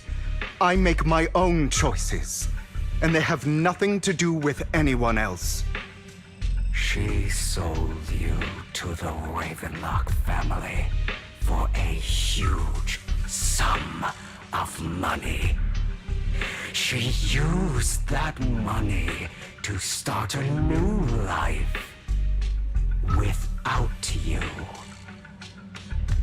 While she was indulging herself, you were going through hell in the Ravenlock Manor. Does it not torment you? Do you not feel the hatred? Do you not want to demand answers? Kill her. Only by killing her can you be truly free. For a long time, I thought the same way. But now, well, I want to make a different choice. Stop lying to yourself. You never had a choice. This weak-minded thinking will only lead you to failure. Like before, you'll be nothing but a worm, trampled into the dirt by those so-called elites. Do you still not get it? This is how the world is, and always has been. Hesitating, you'll be the victim. If you don't grab your knife first, you'll end up being on the other end of the blade. If you want to change anything, you must first become the one who makes the rules. Just like that woman. The only reason she could treat us that way was because we were weak. So listen to me. Find that woman, kill her, and prove to this world your strength. It's what she deserves. Why forgive them? They don't deserve it. I'm not forgiving them. Or rather, I don't care about them. They don't even matter, at least not yet. You know, perhaps the person I hate the most, the one I truly cannot forgive, has never been someone else, but rather my weak, powerless past self who could do nothing but hide inside a closet and cry. I hate myself for having neither the strength nor the courage to resist. I hate myself for begging for so-called familial love, even after being treated so terribly. I hate that despite the pain of my wounds, I still hope to receive the carrot and not the stick. And that me is you. Correct. So, I forgive you. I forgive myself.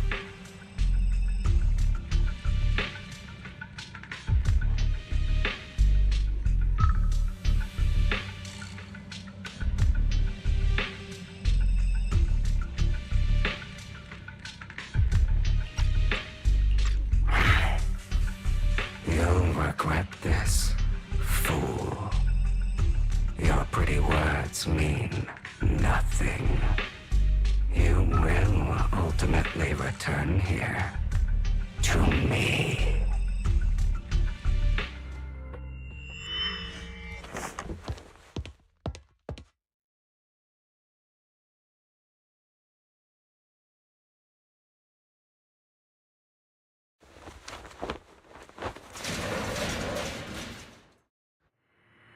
I see.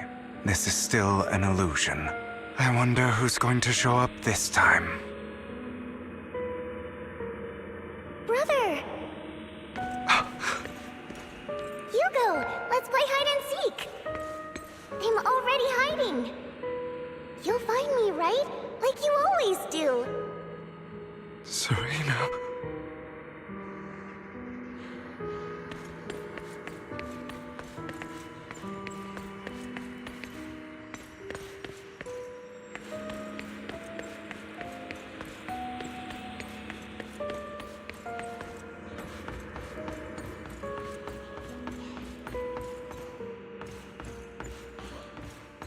You're looking in the wrong place. I found an even better hiding spot this time. Harder to find than any place you showed me. Hey, Hugo. Do you ever wonder why I had to die? It was because of me. That's right. It was because of you. It's all your fault. If only you didn't exist, I wouldn't have had to suffer!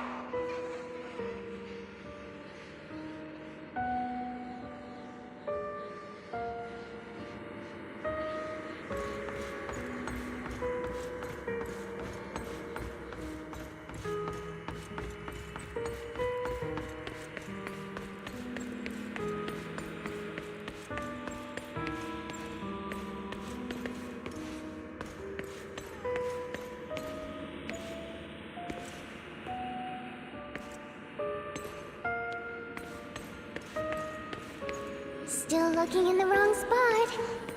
I can't believe you still haven't found me after all this time. Have you forgotten about me? I haven't forgotten. It's okay. I'll forgive you. I'll still be nice to you, just like before. I was the only one who was ever nice to you, wasn't I? Yes. Then tell me, why do good people always suffer? Why is kindness always punished instead? Tell me, Hugo, why?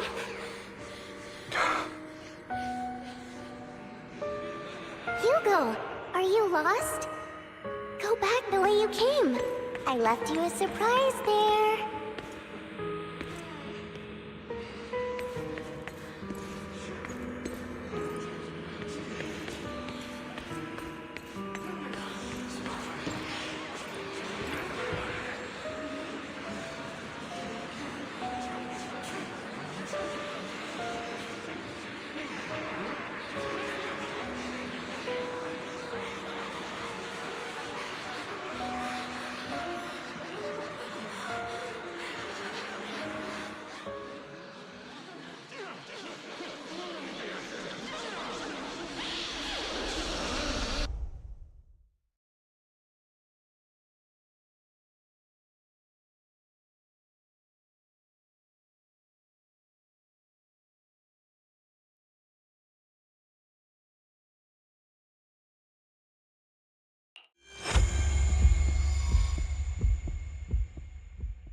I told you that you would eventually return. We meet again, my friend.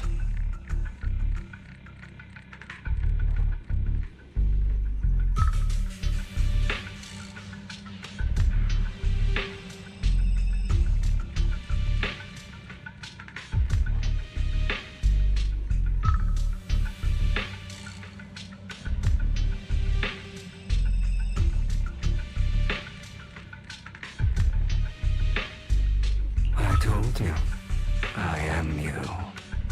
The side of you that you've always tried to deny existed. Of course. I know. This time it's about Serena. Right? Yes. Your half-sister. And the only child in the Ravenlock family who was kind to you. Unfortunately, it was her kindness that led to her untimely death.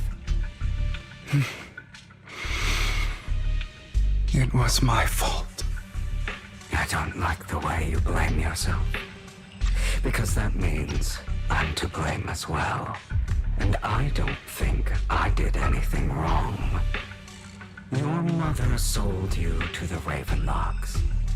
And your father, he saw your talent and wanted to use you to push the other children into competing with each other. My brothers and sisters wanted to get rid of me from the moment they first saw me. In their eyes, you were no more than a slave. But Serena dared to treat you, a slave, as if you were human. And so, she was fated to die. They tried to kill me.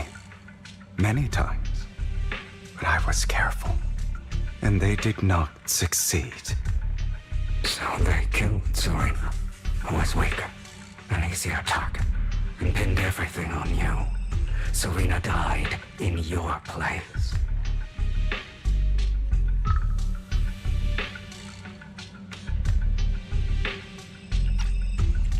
Those cruel brats thought that by reporting this to Father, they could use it to get rid of you, a rival who threatened their positions. Yet, not only did Father not blame you for the incident? He praised you for it. In this world, only the ruthless, cruel, and merciless can stand at the top. And that's exactly what you managed to live up to, no? You found a perfect opportunity thereafter to catch the ringleader of the group who framed you and almost beat him to death.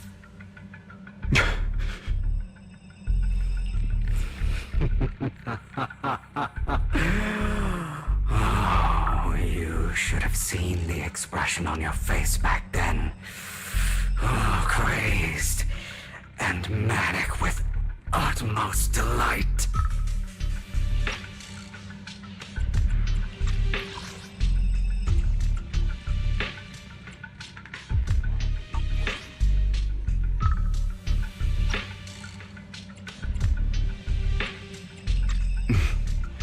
I don't remember that.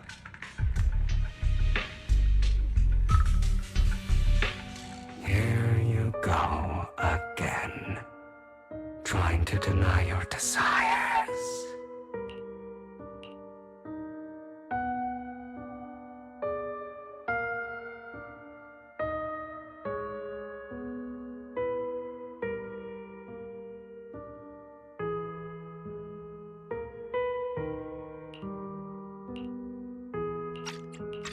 Deep down inside, you've always wondered, asking yourself why these evil people never got the punishment they deserved.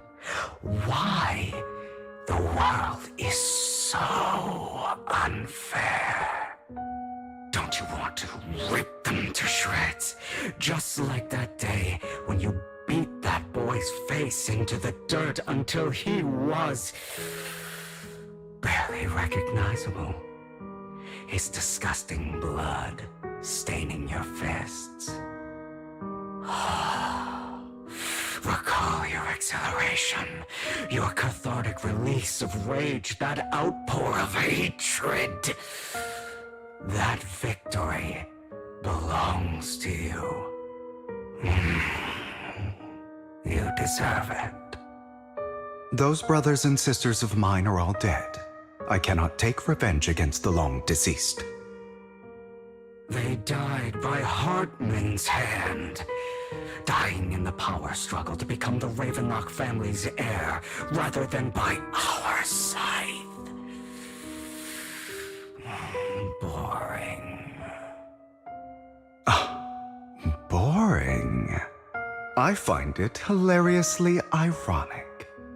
Children who would murder their own kin for scraps of power dead at the hand of their uncle who followed their example.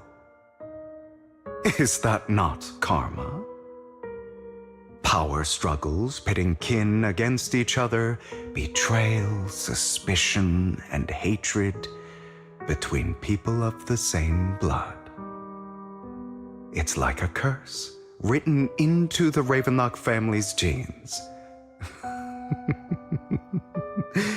Laughably stupid. Don't forget, my dear, that the same blood flows through your veins.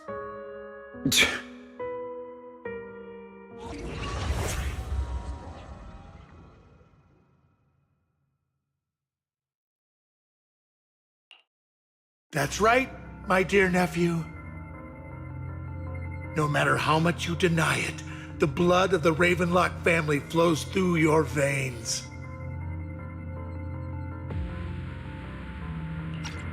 Survival of the fittest. Only the strongest deserve to live. Only the strongest deserve to rule. This is the path of success that has led the Ravenlock family to victory countless times. A blessing and a curse etched into your flesh and blood.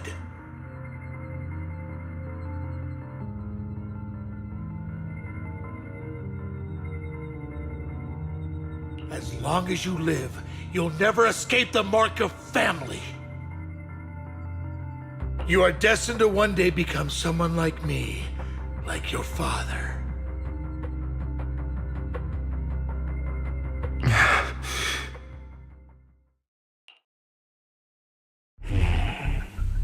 Is that fear I sense? I can see you trembling. Why does the Ravenlock bloodline terrify you so? I won't become like my father. Never. You won't become a failure like him. So relax. Our power eclipses him, and so does our ambition. So, do not deny your own desires. Do not resist your own ambition. This is the talent you are born with. The best gift fate has ever given you. Admit it. Deep within your heart lies a spark, yearning to ignite a raging inferno that will burn everything down. And I am that spark.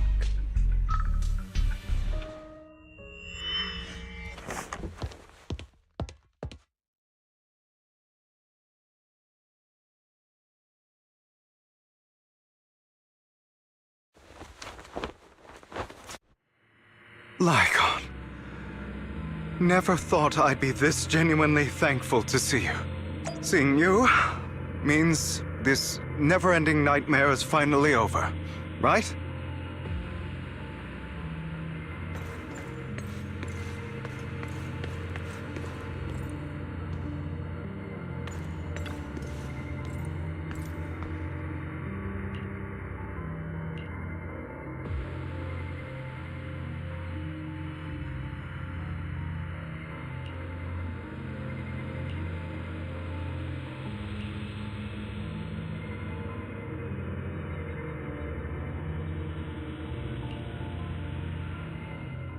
I don't want to hear something like that from you.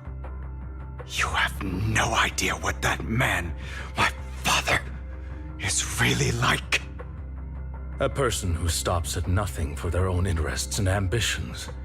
Just like what you're doing right now. And what do you think I'm doing this for?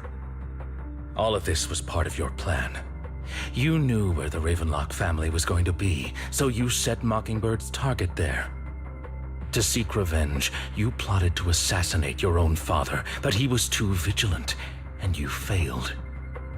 After almost being assassinated, your father was furious and locked everyone in the hall, but was unable to find the assassin. And what a coincidence that a hollow disaster just occurred in the vicinity.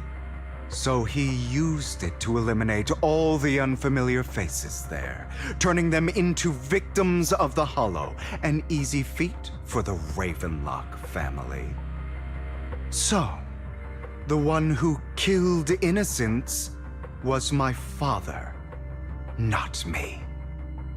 You knew what choice an extremist like him would make, and you used the chaos to once again attempt an assassination. This time you succeeded. You killed your own father at the cost of innocent lives. Admit it, Hugo. You don't care about anyone else. The only thing you care about is your revenge. How is that any different from your father? Enough. I'm tired. I may hate him for betraying me, but he wouldn't say something like that. What? You aren't Lycon.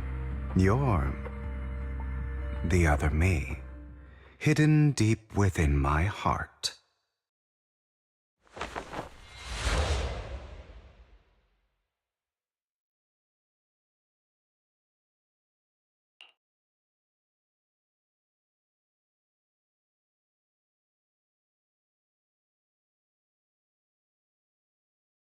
I've been waiting for you, my dear.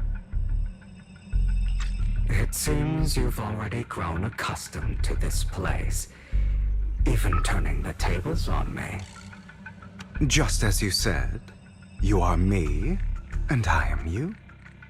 There's no such thing as having an advantage over oneself. We are ultimately one and the same, forever inseparable.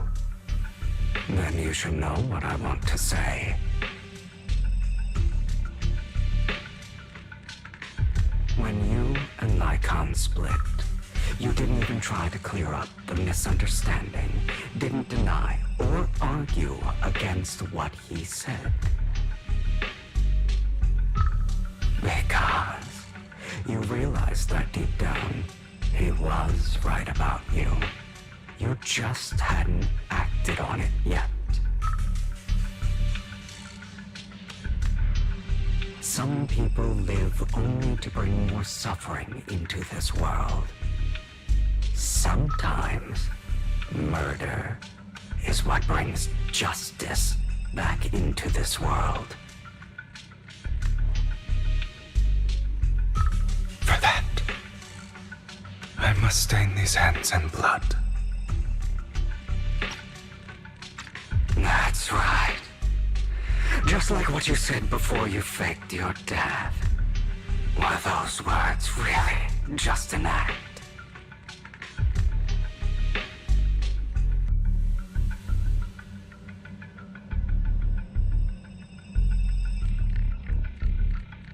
To slay the dragon, you must first become one with sharp claws, rending fangs, and strength enough to destroy anything. You know the truth better than anyone. If you hadn't hesitated and instead seized the first opportunity to kill your father, none of what followed would have happened. Innocent civilians wouldn't have died. Your partner wouldn't have lost an eye and both legs trying to save people. And Mockingbird would have never gotten to that point. You can save more people. Save good people. Save more lives than the evil ones you take. I've spent countless hours in regret over that incident. So why not submit to your true nature? You want to be the judge, jury, and executioner of this world. And you can. I wasn't responsible for Father's death. The true mastermind is my uncle, Hartman. His schemes to kill the head of the family were all so he could take control.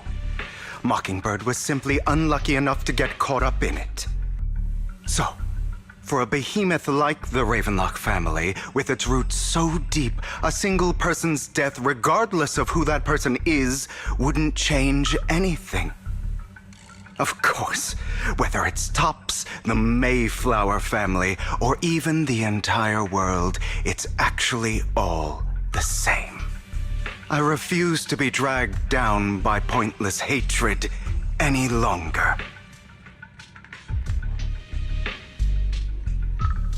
You foolish, stubborn idiot. Do you understand the power of hatred? Have we not come this far precisely because of it?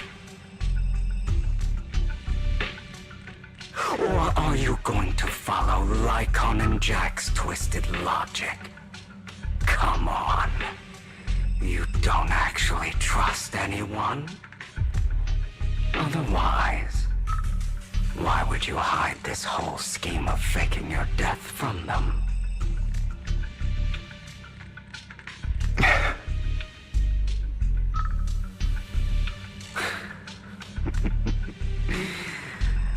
You've built an impenetrable wall around your heart, keeping everyone out. Of course you are right to do so. No one in this world can be trusted. Always. All all you'll receive is hatred from your own blood and no love.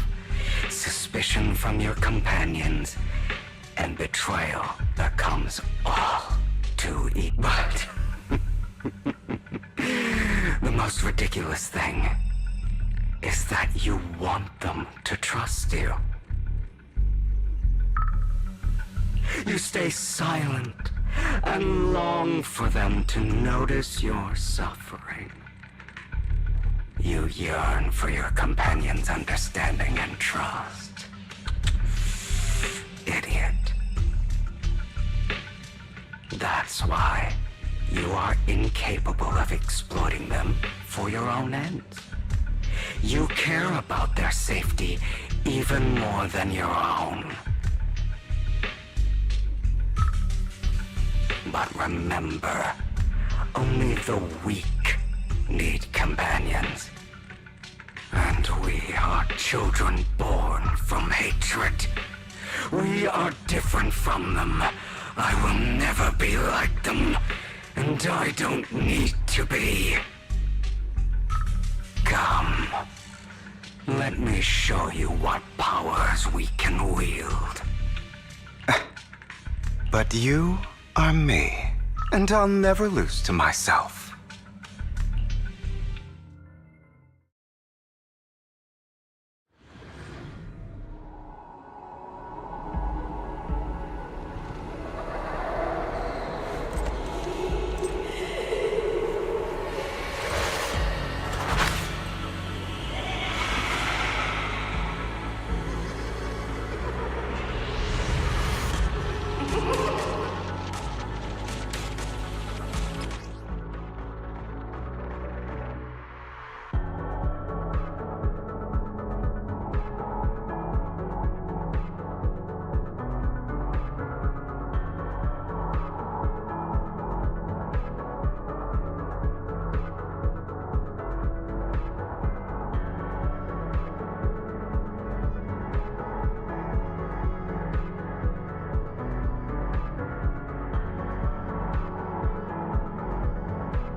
Think about all the injustice you've suffered.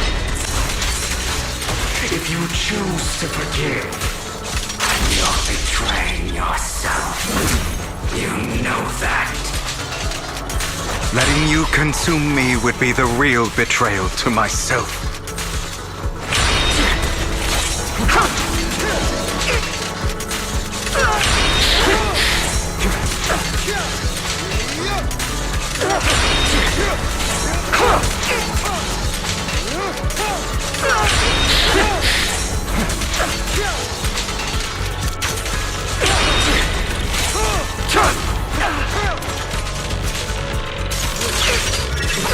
You're just afraid to admit it.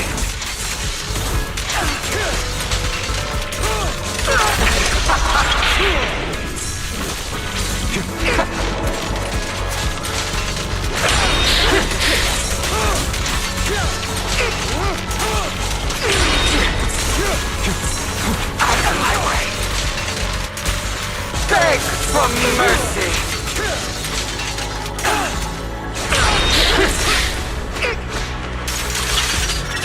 You're too scared to face your true self and what you truly desire.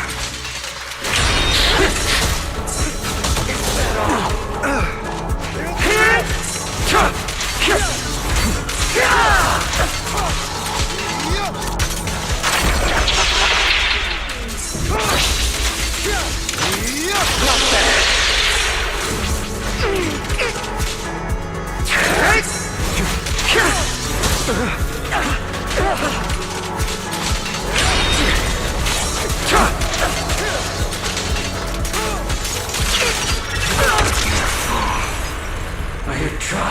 kill me?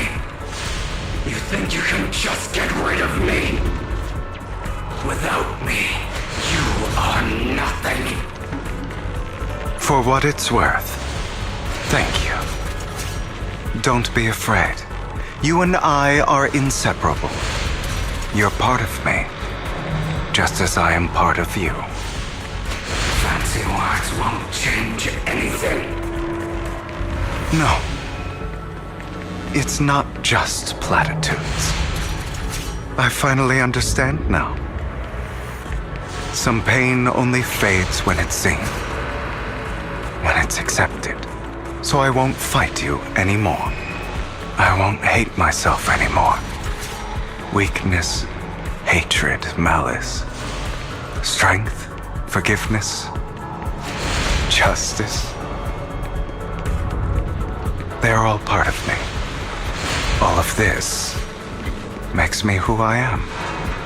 That's why I won't get rid of you. And I won't resent you. I choose to embrace you.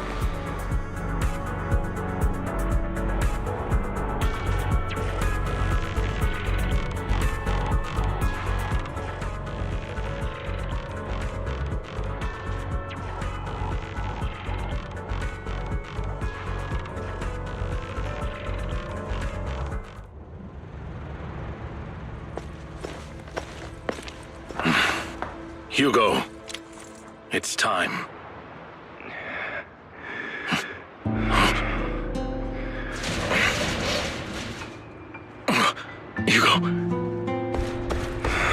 Hugo, you... Did I scare you? I made it through. I won. No praise for me, my dearest partner.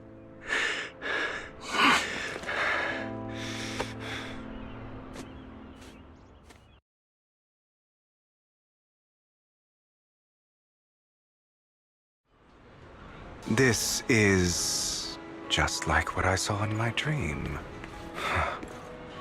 I guess there are still some lingering side effects.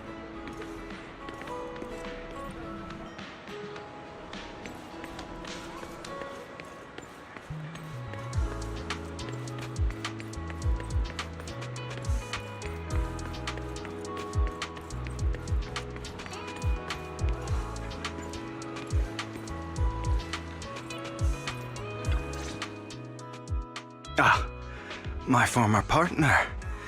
You're still as punctual as ever. Are you sure you're fully recovered? How about we fight? And I'll show you how recovered I am. I refuse to fight someone who is in need of medical attention.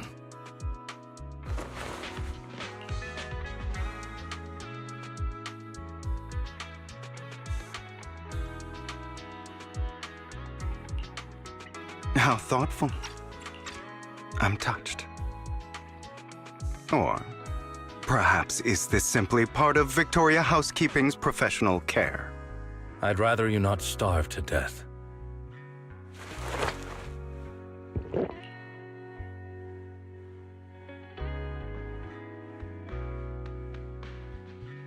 Not to your liking. I'm fairly certain this is the same kind as before. No. I've just gone too long without food. It feels a bit uncomfortable. Either way, thank you. Now tell me, what exactly happened in the warehouse? Just going a bit crazy from... you know what? Were you expecting anything else? But I did have a very long dream. A dream about many things from the past. If I had to put it into words, it would be like giving myself psychological therapy. You seem like you could benefit from some too. How about it? Want to book a session with me? Trust me, I'm a pro. Seems you really have recovered. Well, of course. I'm feeling pretty great right now. Like I could argue with you all day on every petty detail of who exactly was in the wrong back then.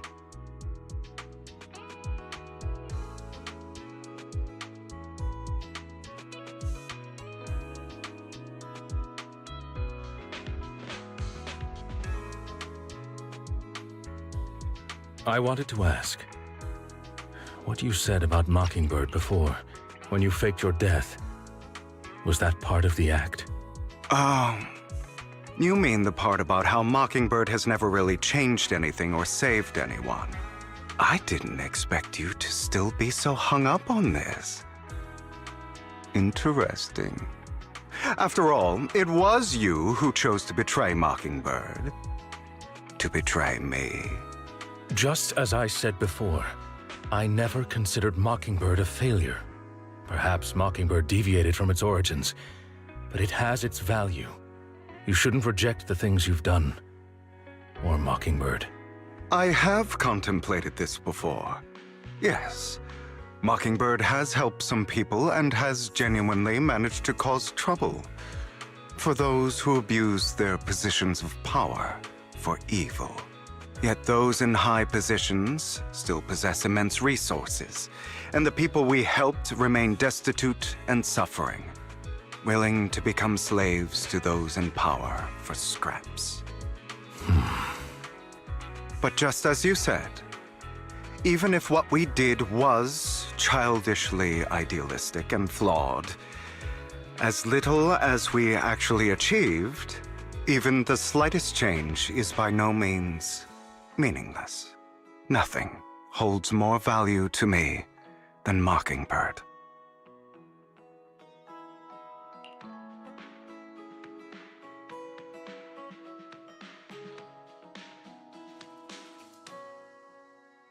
Your uncle and the Exaltist fanatics likely would not give me such an opportunity.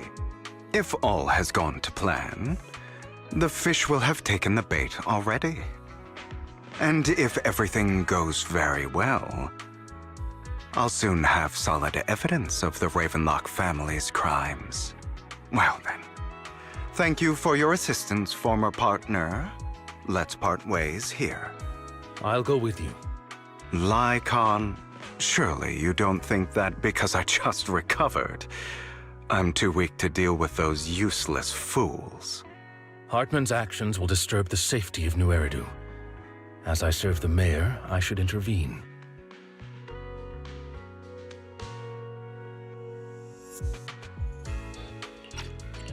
Very well, whatever.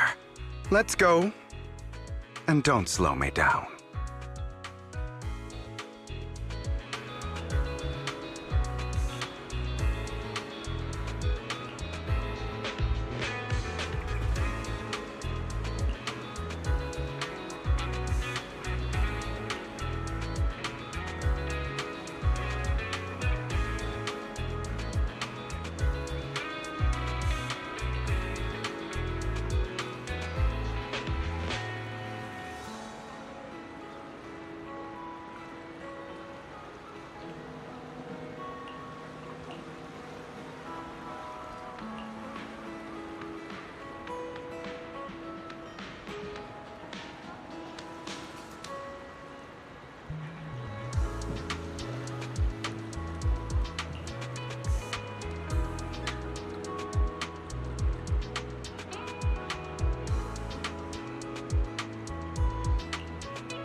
I'm sure you've heard about the missing workers from companies under the Ravenlock family, too.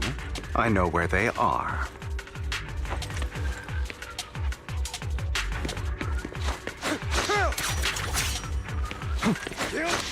I'm not opposed to working with you. Oh, what a coincidence. Say no more. I'm here.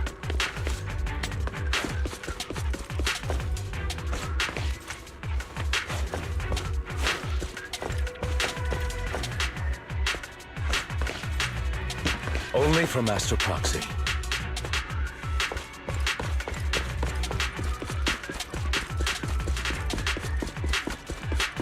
Those are Ravenlock's men.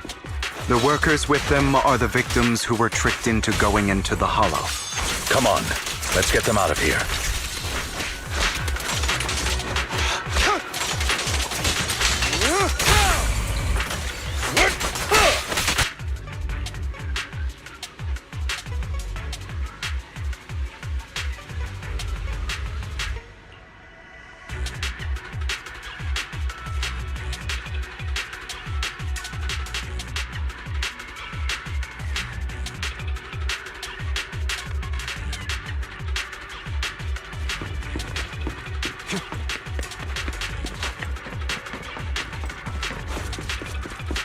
Bunch of nobodies.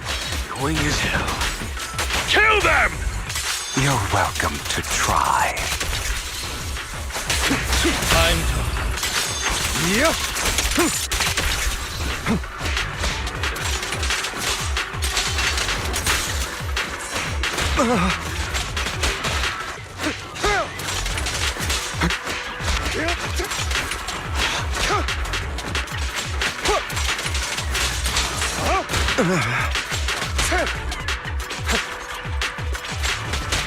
I'm not opposed to working with you.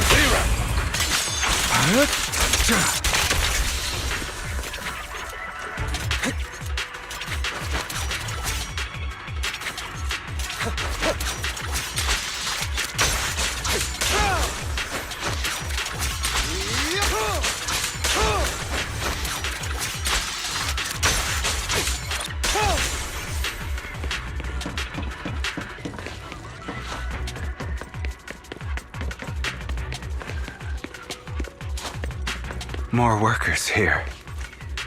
And quite a lot of them.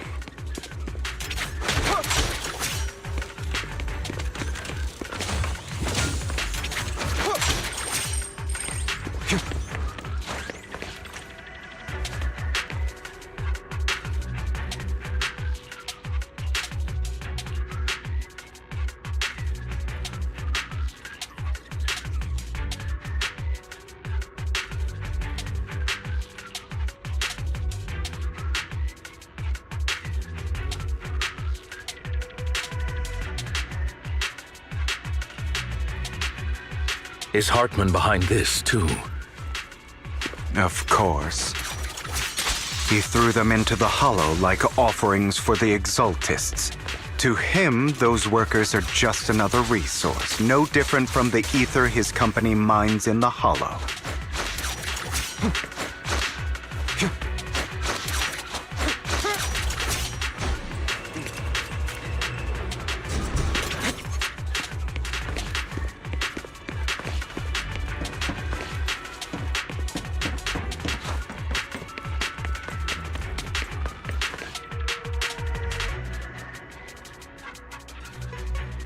There's more over there. Let's hurry. It's different this time. Don't rush in. Let's listen in on what they're saying first. I still need more direct evidence to ensure the plan is absolutely foolproof. The compensation you promised, it's all real, right? All we have to do is follow you into the Hollow for some simple tasks, and you'll give us a huge sum of dennies. It sounds real suspicious. Shut your trap. You keep yapping and asking questions. If this is all so suspicious, why were you so eager to sign up for it?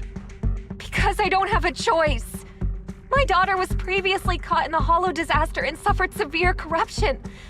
The treatment costs have completely drained our family's savings. So that's why... It's the same for me. A serious illness at a senior age. I need the money. Who would risk taking a job like this unless they were desperate? I'll do it. No matter how suspicious. As long as I can get paid, I'll do anything. Even risk my life! Wait, you people from the Ravenlock family, you're part of a big company in Tops. You wouldn't go back on your word, right? Don't worry, you'll get every dinny you were promised. But before we start, you all need to take this medicine first.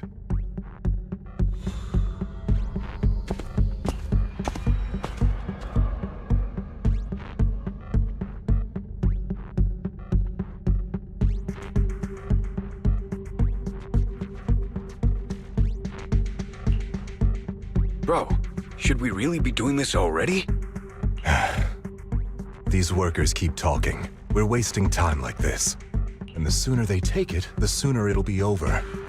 Consider it an early release for them. What?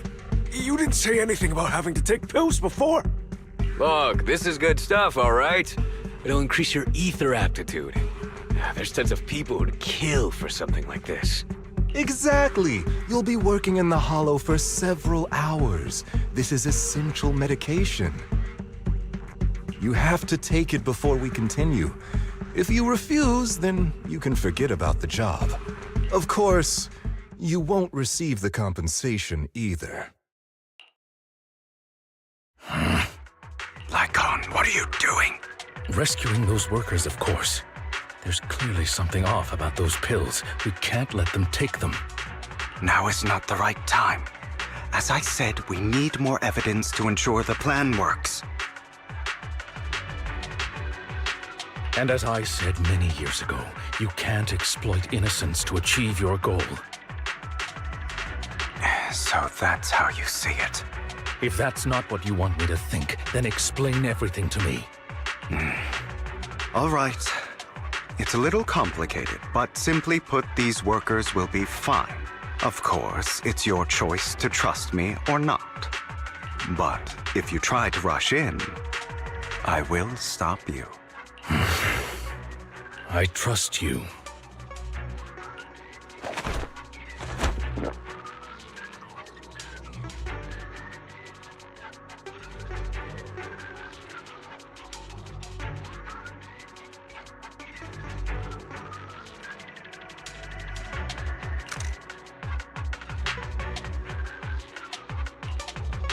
All right. That's the evidence. Now we can go and beat them into the ground as much as you want. Don't forget, you owe me an explanation. Also, don't overdo it and kill them. Even if they're the worst of the Ravenlock family. All right, Your Holiness, say. Who the hell are you? Why don't you take a guess? We're the ones here to stop you. Can't remember the last time we worked this well as a team. Your legs? How are they feeling? I'm fine. To be honest, I think I prefer the way you used to fight. You had a lot more aggression. I've merely learned to control my strength. When I need to be aggressive, I will be. The end is now. Scram before I get angry.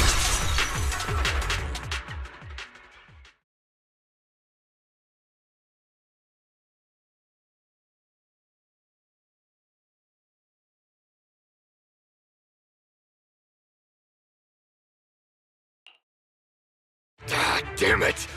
Who the hell are you? How dare you mess with the Ravenlock family? Ravenlock. Savor the name while you can, for it will soon cease to exist. What's that supposed to mean? It means exactly what I said. I think this might be good for you. Sever your ties while you can. you still have a chance to walk your own path. The family's honor comes above all else. Is that really what you think? I saw the compassion on your face just now. You're not from the main family, right? That's why you were assigned to these trivial tasks. But in reality, there's no need for you to keep playing this boring game for them.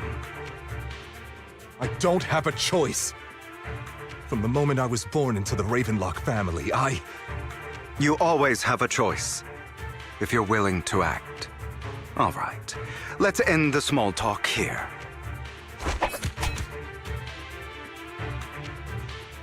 Don't worry, Lycon. I didn't hit them too hard, just enough to keep them quiet. How's that? My acting's pretty good, right? As always, a certain someone should take some lessons from you. I'll leave the rest to you then. Okie dokie.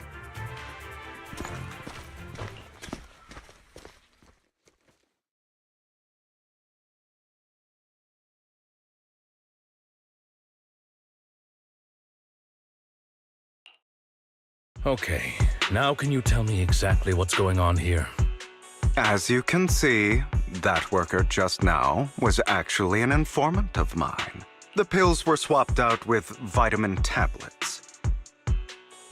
Outside of this batch, some workers have already taken the actual substance Hartman has. But rest assured, the antidote for it is already in development.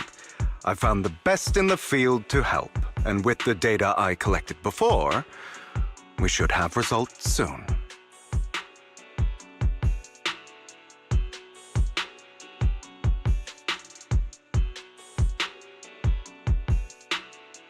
I wanted to ask. The reason you decided to lock yourself in a room and endure the effects of the drug, besides getting evidence, it was also to collect data on this drug in order to create an antidote, correct? It seems you're not completely beyond hope. I thought you were just being stubborn. Sometimes I wonder if you know me at all. Then, I have one last question. Why did you never tell me any of this back then?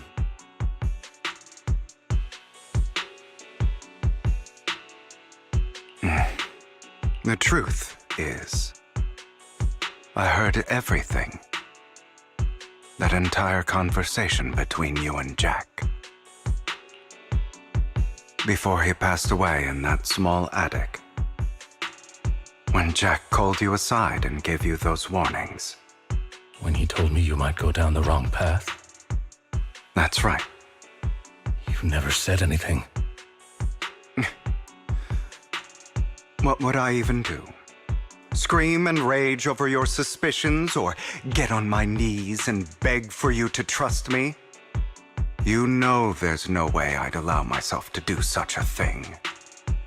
Besides, back then, even I was confused about myself. Jack, It's all in the past. You don't need to explain anything to me. Enough. We should get going. If we're going to reminisce over the past, we should find a more suitable location.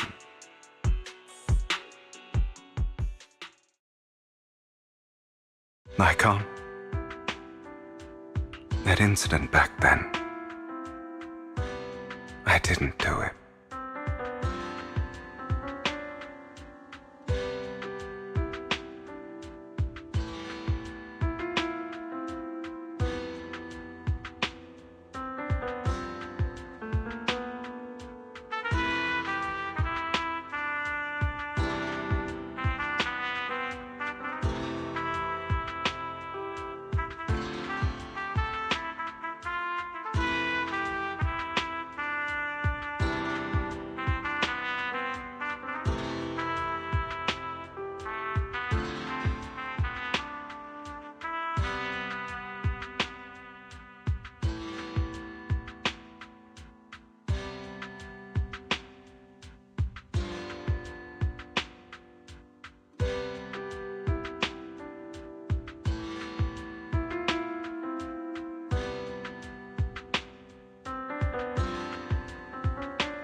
It was a scheme Hartman devised to take over the family. It was Hartman who killed my father, too. I only discovered the truth long after the fact. I did indeed attack my father, and I thought he was dead. But he wasn't. I couldn't kill him. And even before that, if I hadn't hesitated, none of what followed would have happened. Even now, I still think they deserve death. But I no longer care to personally deliver that fate. They're beneath me. And I have more important things to do.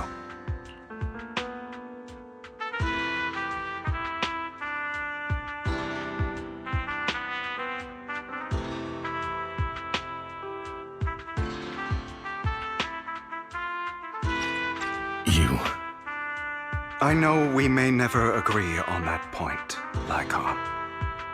I once wanted to fight against those ugly truths that defined me, but I discovered that the more I rejected them, the more painful it became. So, I could only accept that crazed, hateful, and malicious side of myself. As long as I know I will never become like my father, like Hartman. That is enough for me. You've changed, but I think that might be a good thing. Don't patronize me. You've changed a lot too, compared to before. I still disagree with Jack's words, and I won't forgive your betrayal. I will walk the path I believe is right, even if I must tread over thorns and through the mud. But I will also allow you to walk your own path, Lycon. Should I say thank you?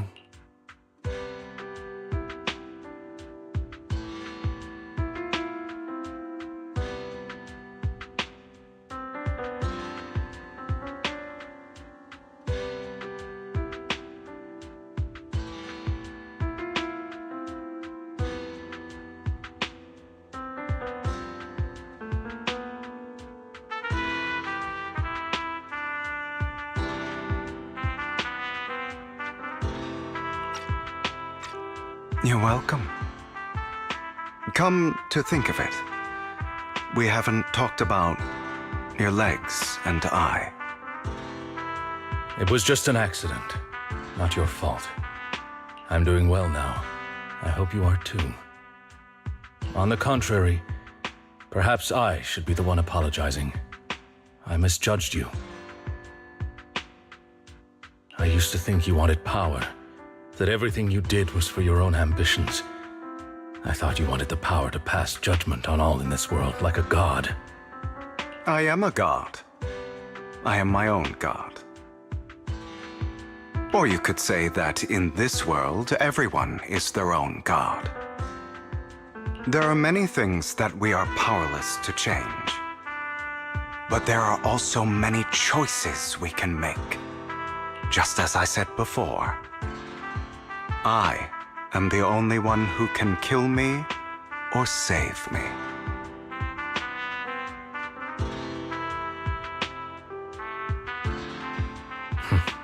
I'm glad you think that way. Let's go. I still have one last thing to do. To witness the end of Ravenlock.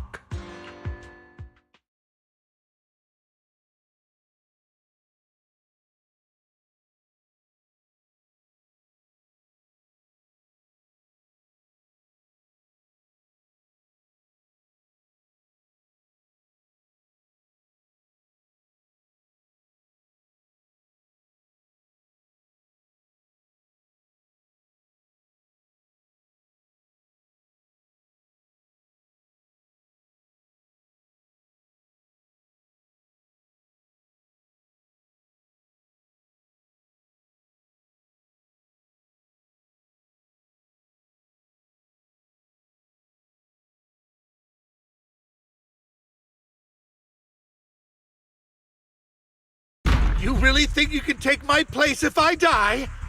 Never, you filthy bastard! Your little tricks. On behalf of TOPS, I'd like to clarify that we had no involvement in the Ravenlock family's actions. TOPS is officially terminating all partnerships with the Ravenlock family, effective immediately. We will have no further affiliation with them.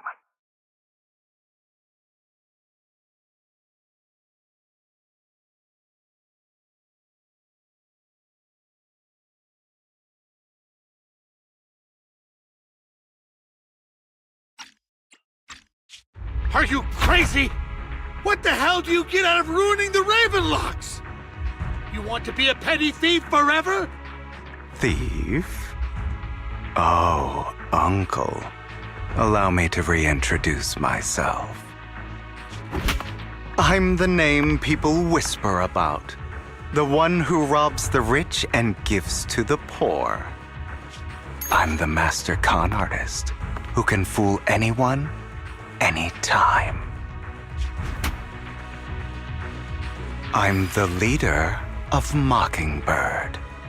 The one who turns every headline into my own stage. I have friends who'd catch me if I fall, partners who'd shed tears for me, and allies who always have my back.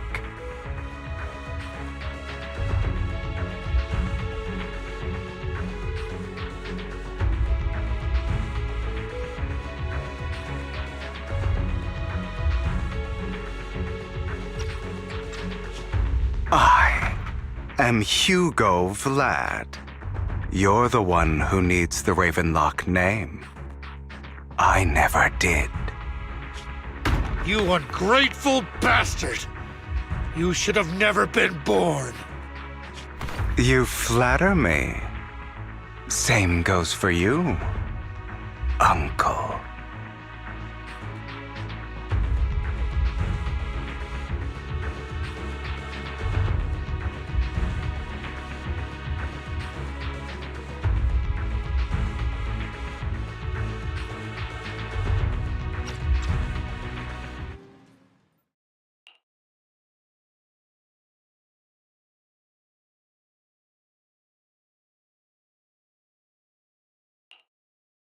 You've done well, Vivian. You had better give me an explanation.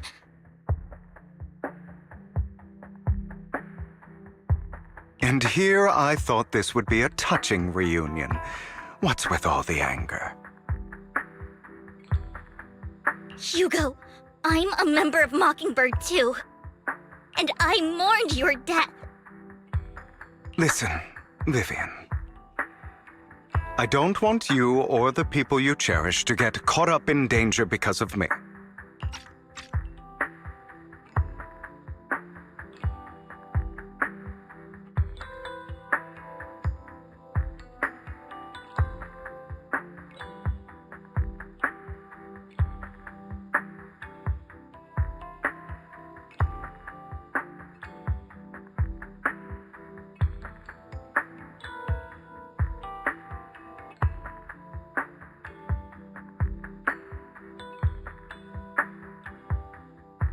I've always been selfish. So I don't hesitate to use you all as variables in my plans. But it is because I am selfish that I also don't want my failures to affect my treasured companions. In any case, if you were in the same position, would you not make the same decisions? Lycon's taking care of everything outside. We should go. Also, Belle, thank you. And I'm sorry for the whole act where I threatened you. It was the only way for Hartman to drop his guard against you and leave you be. I, Hugo Vlad, am forever indebted to you.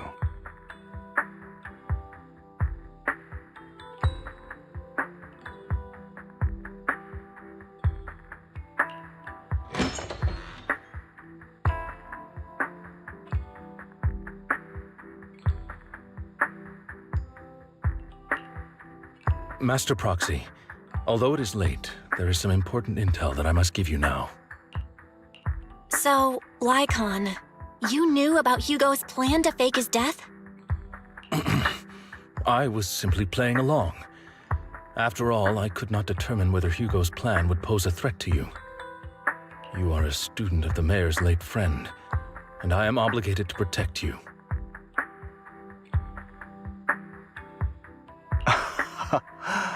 You still have that habit of finding awkward excuses when you're embarrassed. Mr. Hugo Vlad, if you have any important intelligence to share, please do so with haste. I need to return to rest before midnight.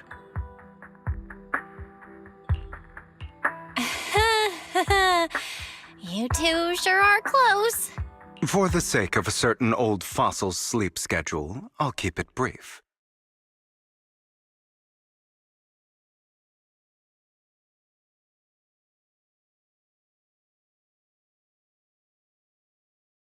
I learned from Camille that Dina intends to embed the sacrifice core into the sacrifice. Apparently, it will make the sacrifice much stronger.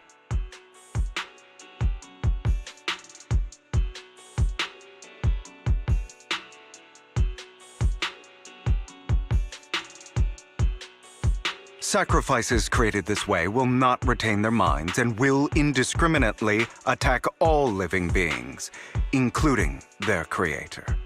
So the Exaltists don't do this. It would bring them no benefit. But Dina's concoction can control people's minds. If a person takes the pill and is injected with the serum Landon left behind, the sacrifice would be under its creator's control. Although the dormant sacrifice has been destroyed, Dina found a batch of that serum her father created and wants to create new sacrifices. Never mind the sacrifice. Hartman's sacrifice core is a fake. We don't know where the real one's gone. The real core has always been here. Here? In Lord Phaethan's video store? Vivian, do you remember when I suggested you give that collectible to our dear Proxy? I remember. But that was just an ordinary pendant. And I've met the person who submitted it. She has absolutely no connection to the Exaltists. How about our dear Proxy take out that pendant so we can take a look?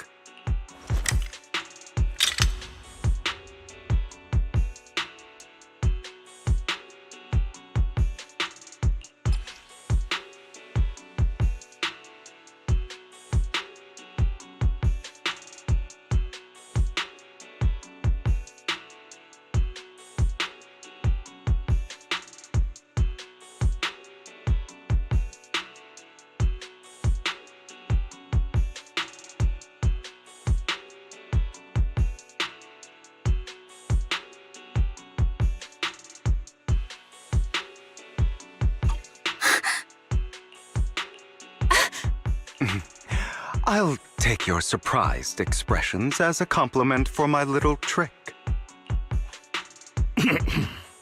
I will hand over this core to the mayor as agreed, since he fulfilled his promise to protect Vivian and the manager while I was pretending to be dead.